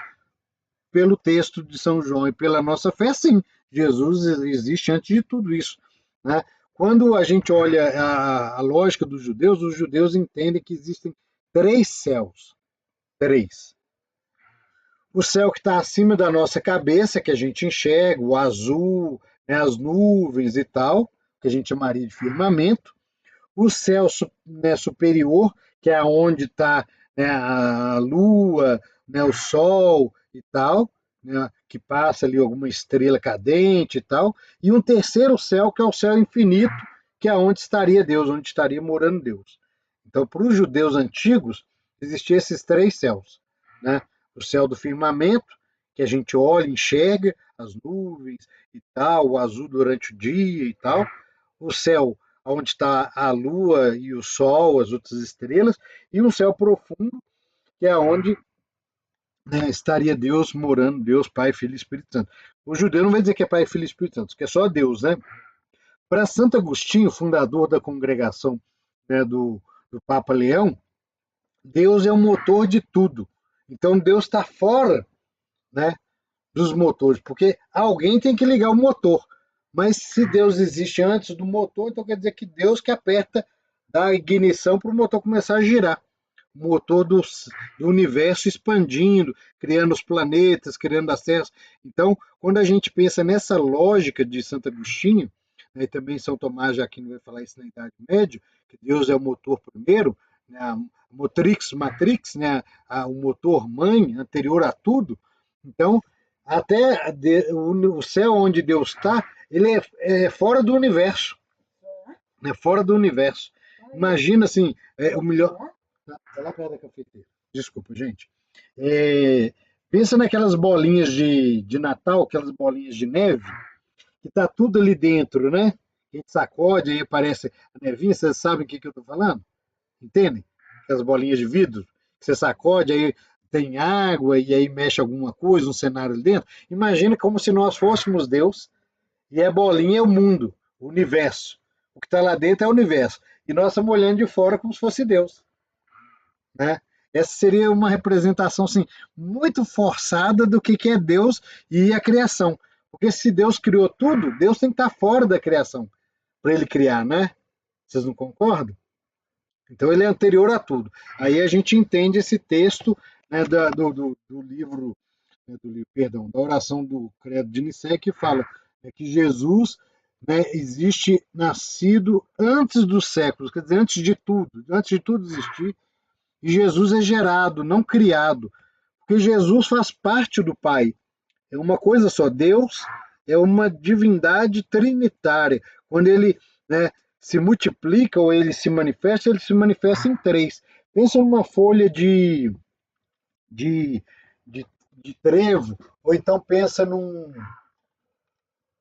naquela brincadeira que eu fiz uma vez com vocês, mostrando o Sleep. Eu procurei aqui, mas não achei o Sleep, não. O Sleep é aquele brinquedo que os autistas, que as pessoas têm ansiedade, giram, que ele tem 3 bolinhas, né, 3 pontas, e aí você gira, quando ele gira rápido, ele parece que está girando uma coisa só, né? Você olha assim, é uma coisa só, né? Mas quando você olha, para você ver, ó, parece uma coisa só. Parou. Então, esse Deus que é 3 pessoas que se manifestam, um Deus que se manifesta, se autocomunica, se revela em 3 pessoas. Não, lá perto da cafeteira, perto do café. Porque não, tá lá. Desculpa, gente. Então, esse Jesus, ele é parte de Deus. Ele não pode ser uma criatura. Ele não foi criado de Deus. Ele está dentro de Deus. Assim como o Espírito Santo também está em Deus. É Deus com o Pai e Espírito Santo. É Deus com o Pai e Jesus Cristo. Então, leva lá para sua mãe. Eu estou ocupado. Desculpa.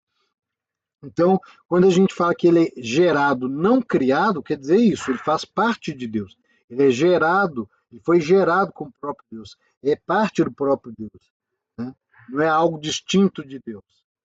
Senão não seria Deus, né? Aí a nossa fé cai no absurdo, né? Então a gente é louco.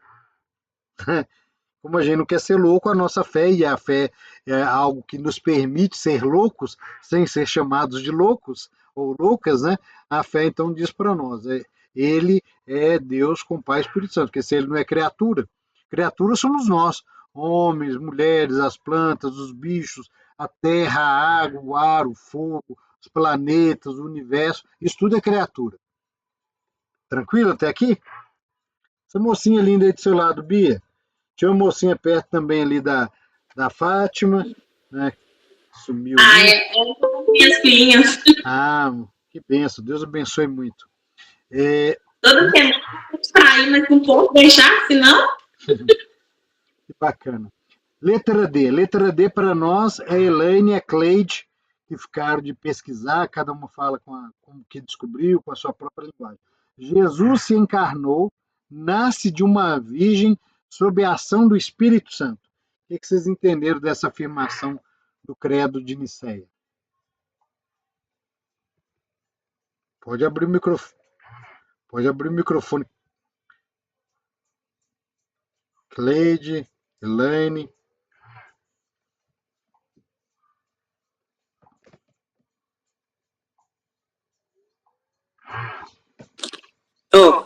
Eu li bastante, mas ainda fiquei meio na confusão. Você mandou dar no Google, dar uma lida no Google mesmo. Eu entendi muito pouco. Que no meu entendimento é que Jesus, que Deus, né? Deus. Peraí, deixa eu ir lá de novo, que eu deixo uma parte que fica mais fácil. Assumiu a natureza humana no seio da Virgem Maria, concebido por obra do Espírito Santo, sem a participação de um pai terreno. Porque por ela, no caso dela ser virgem, né? E então tem uma parte que eu li aqui que apareceu como se fosse uma sombra apareceu como se fosse uma sombra. E... Peraí de novo.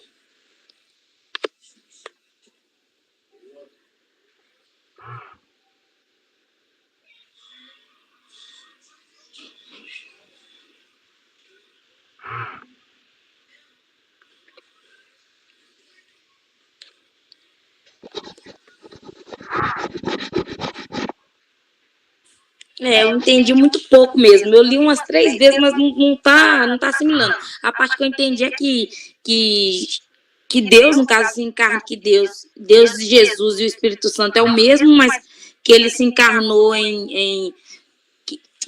que Jesus se encarnou através da Maria, né? Que ele fez homem para provar, acho que no caso meio que para a gente ter mais convicção com a pessoa igual a nós mesmos. Mas não sei te dizer mais não, Mauri. Não, tá muito bom, isso mesmo. Inclusive a ideia de sombra que você trouxe é o que a gente reza no texto, ou que está no texto bíblico, né? Que quando Maria pergunta para o anjo, como que vai acontecer de eu ficar grávida se eu não conheço o homem, né? Quer dizer, ela nunca teve relação sexual, nunca se deitou com um homem.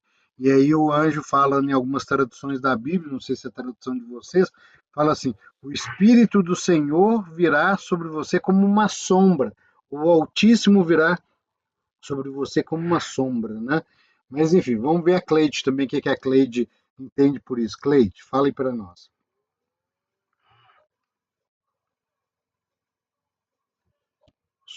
Só abrir o microfone, Cleide, tá fechado ainda.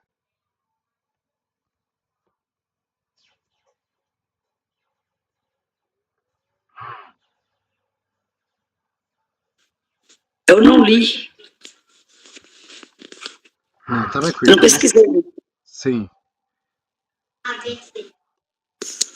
Então vamos partir do que a Elaine colaborou conosco, que é por aí mesmo, né? Maria, né? O texto bíblico vai dizer que Maria é uma jovem, né, que vai ser anunciada como a mãe do Salvador.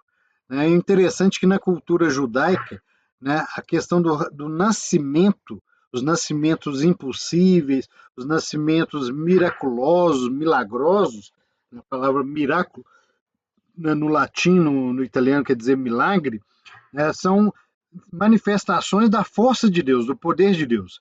Então, por exemplo, quando você vê Isabel e Zacarias velhos tendo um filho já na velhice, né?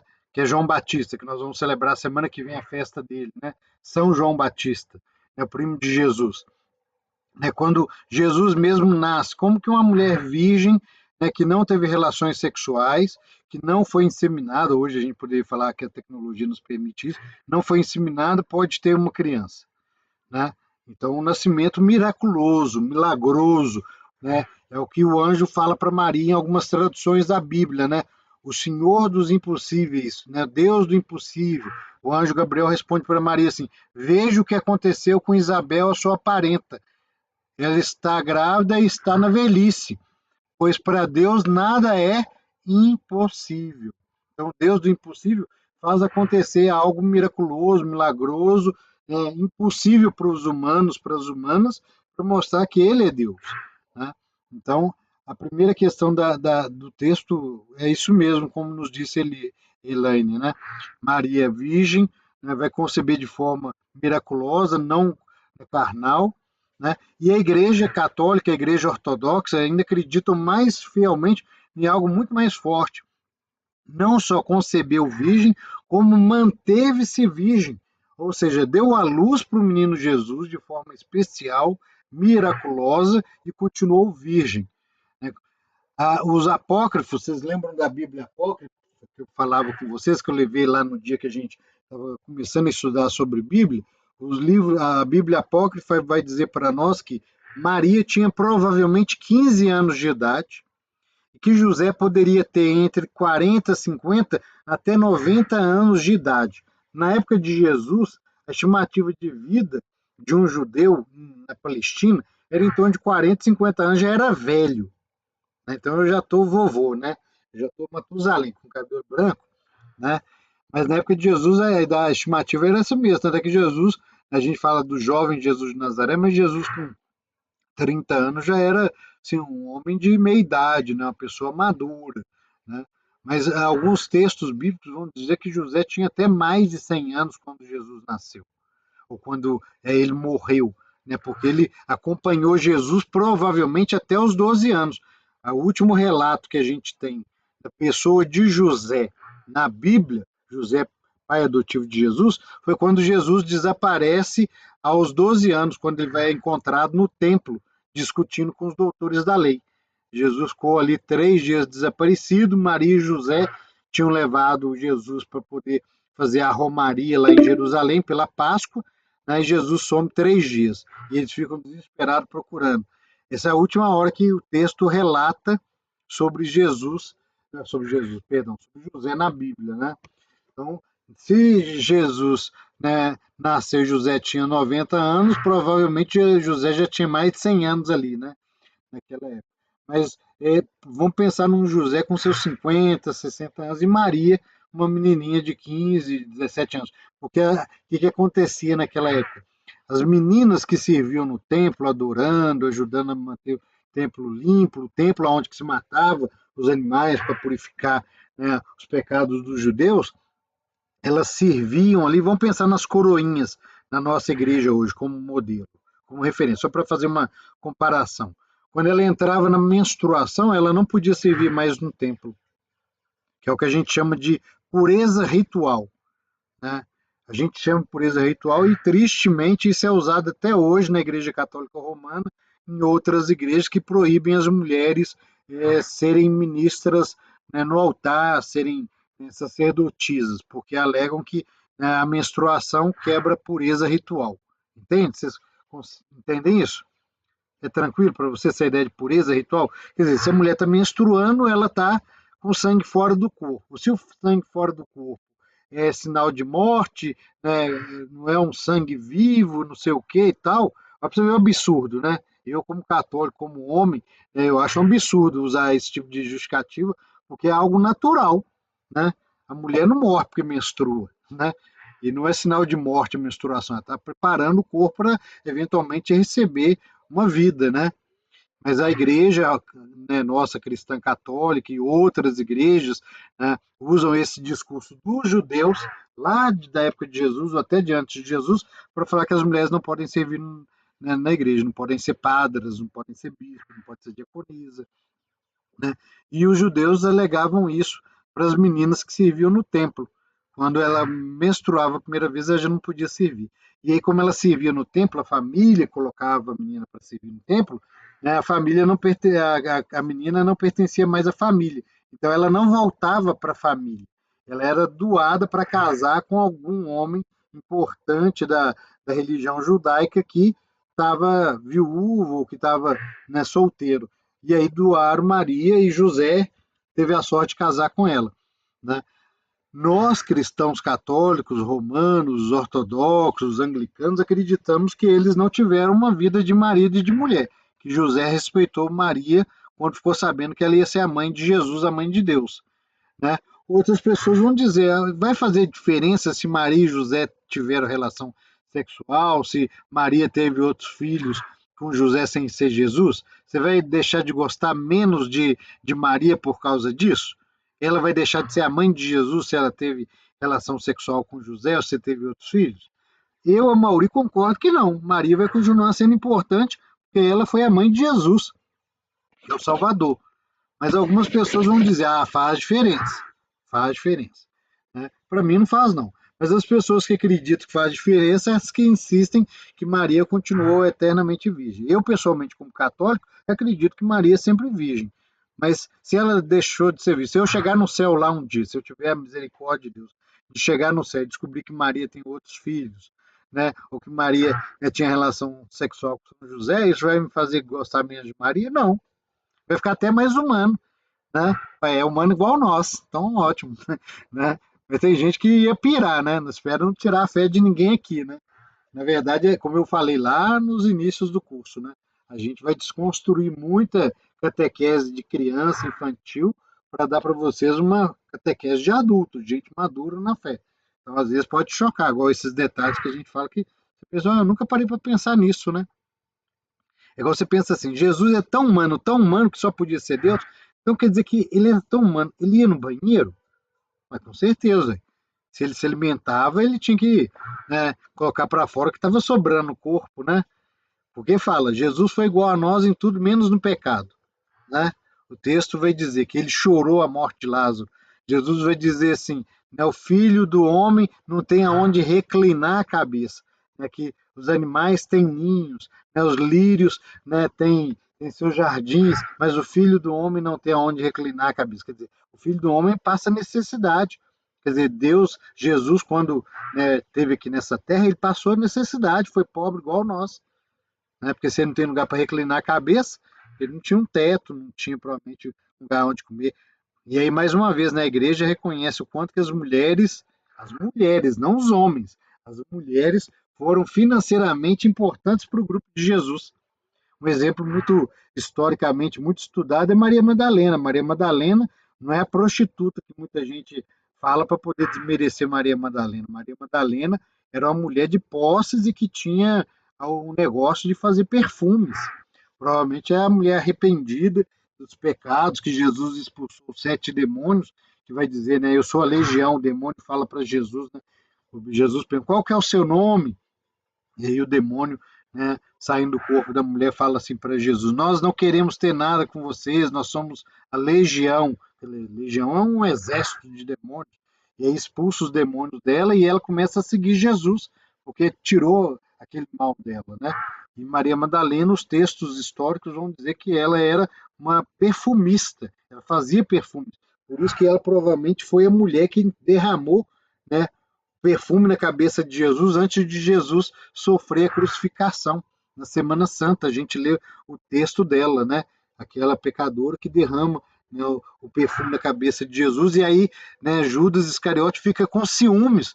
Fala assim, um absurdo, a gente podia pegar esse perfume caro, vender e dar para os pobres o dinheiro. Aí as pessoas falam assim, Judas é pilantra, né? É desses pilantra, né? Ele não queria pegar o dinheiro e dar para os pobres. Ele queria pegar o dinheiro do perfume caro e ficar na bolsa com ele, porque ele era o tesoureiro do grupo de Jesus, né? Mas Maria Madalena, né, provavelmente seria uma das mulheres que, com recursos financeiros, ajudou Jesus e os apóstolos nos inícios da missão. Mas avançando aqui, brigadão, Elaine, sua provocação foi muito interessante. Isso mesmo, né? A ideia de que Maria, né, vai ser a mãe miraculosa do Filho de Deus, que vai se encarnar, quer dizer, Deus assume a carne humana, como você bem falou, né? Para ser igual a nós, para mostrar que é possível a gente se salvar com a graça de Deus, para a humanidade ser santa como Deus é santo, né? Porque Deus mesmo nos criou, né? E usa isso, né, usa Maria como essa presença humana, né? Jesus assume a carne humana no seio da Virgem Maria, né? E essa virgindade de Maria não é só a virgindade, né, genitália, não. É a virgindade também do coração. Maria é toda de Deus, né? A gente tem que pensar na virgindade de Maria muito maior do que só a genitália. Nós somos convidados a sermos como Maria, virgens, castos, né? Todo puro diante de Deus, né? Como seus filhos e filhas. É fácil? Não é. O Espírito Santo que habita em nós, nós acreditamos, é que tem que nos ajudar, nos dar força para a gente vencer os pecados e sendo cada dia mais santo, mais santa, para viver essa pureza de Deus. A gente perde a inocência, né? A criança descobre que o Papai Noel não existe, né? Perdeu a inocência. A criança descobre, né, que lobo mau não existe, que não tem bicho-papão debaixo da cama, acabou a inocência. Mas a pureza todos nós temos que ter, até o final da vida, né?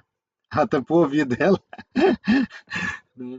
Então, bacana. Vamos para a letra E aí eu acho que a gente vai terminando já o nosso encontro e continuamos semana que vem. A letra E diz assim, Jesus crucificado, padece sepultado.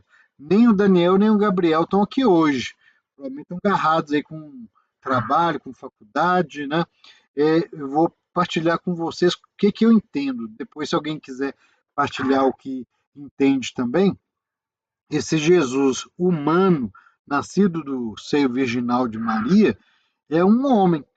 Então ele é preso na cruz, que era um método de tortura que os romanos herdaram e aperfeiçoaram dos egípcios. ele padece, ele sofre, né? Como a gente já fez, né, nos nossos encontros, aquela narrativa médica de o que acontece no corpo da pessoa que está crucificada, né? Ela tem que tentar respirar, ao mesmo tempo, né, o corpo está sendo rasgado pelos pregos, né, nos punhos, no pé, e aí ela tem que fazer toda a força para poder segurar o corpo, então vai rasgando mais ainda, né, os punhos, os pés, para poder ficar com o corpo mais ou menos em condições de respirar, que se ela abaixa, o peso do corpo vai massacrar a pessoa e ela vai morrer asfixiada. Então, quem estava crucificado tinha que fazer isso o tempo todo, e aí tinham pessoas que, né, ficavam 5, 7, 10 dias sofrendo aquela morte. Sofrendo aquela morte. Imagina isso. Fora a humilhação toda, né? Porque a morte era feita com a pessoa nua, não tinha aquela toalhinha tampando a genitália, a igreja que pôs aquilo para não chocar as pessoas, né? Pela moralidade, exagero da moralidade, porque a gente vê os anjinhos barrocos com os pintinhos de fora, ninguém acha feio, ninguém se incomoda, né? Mas tamparam, né, a genitália de Jesus nesse respeito também, né? Porque era uma forma de humilhação. Outra forma de humilhação é a questão da bucha, com vinagre, né? O vinagre é um vinho ruim, um vinho azedo, né? Então, dar o vinagre para alguém quer dizer que você está dando a pior coisa. E só os pobres tomavam vinagre, os ricos é que tomavam vinho. E o vinagre também era usado para limpar, né, os sanitários que os romanos usavam, né? Então, dar o vinagre para Jesus na hora que ele fala que está com sede também é esse sentido de humilhar ele mais ainda. Olha o quanto que você não é nada, você é um bosta, né? E essa morte cruenta de Jesus, que ele padece, é uma morte humana, porque todos que morreram na crucifixão, todos que passaram pela crucifixão morreram. E quando não morriam na crucifixão, os soldados iam lá e, né, atiravam a lança para terminar de matar a pessoa. Então quebravam o joelho para a pessoa arriar de uma vez e terminar de morrer asfixiado. Jesus sofreu essa morte em 3 horas. Em 3 horas, como eu disse, tinha gente que, né, sofria 3, 4, 5, 10 dias sofrendo ali. Jesus morreu em 3 horas, né?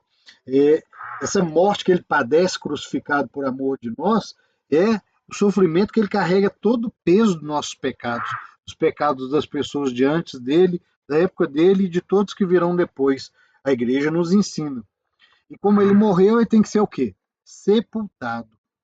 Teve velório? Teve tempo de velório? Não. É igual o pessoal que morria de Covid há 5 anos atrás, né? Tem que enterrar rápido, não pode dar chance para velar, não, que pode ser perigoso, né? E a morte de Jesus era o quê?